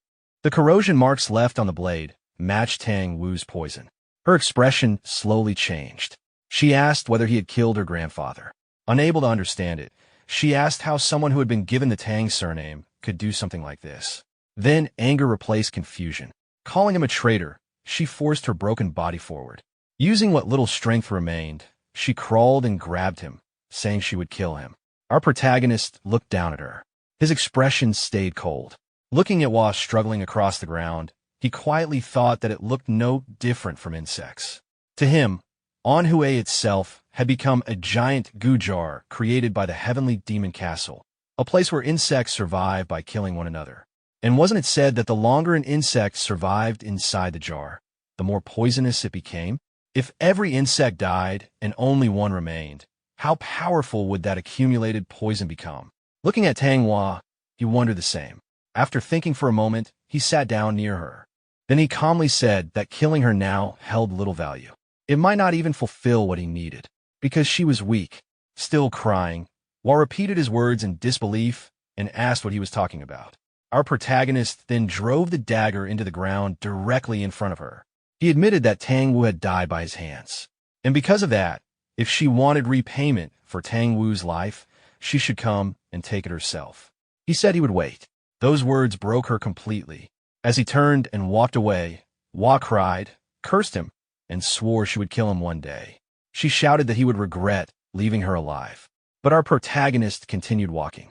While leaving, he thought that Anhui was no longer the only goo jar. Now the entire Murim had become one.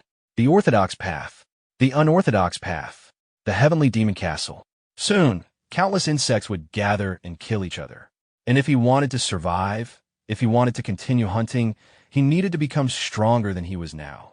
At minimum, strong enough to stand against someone of Tang Wu's level.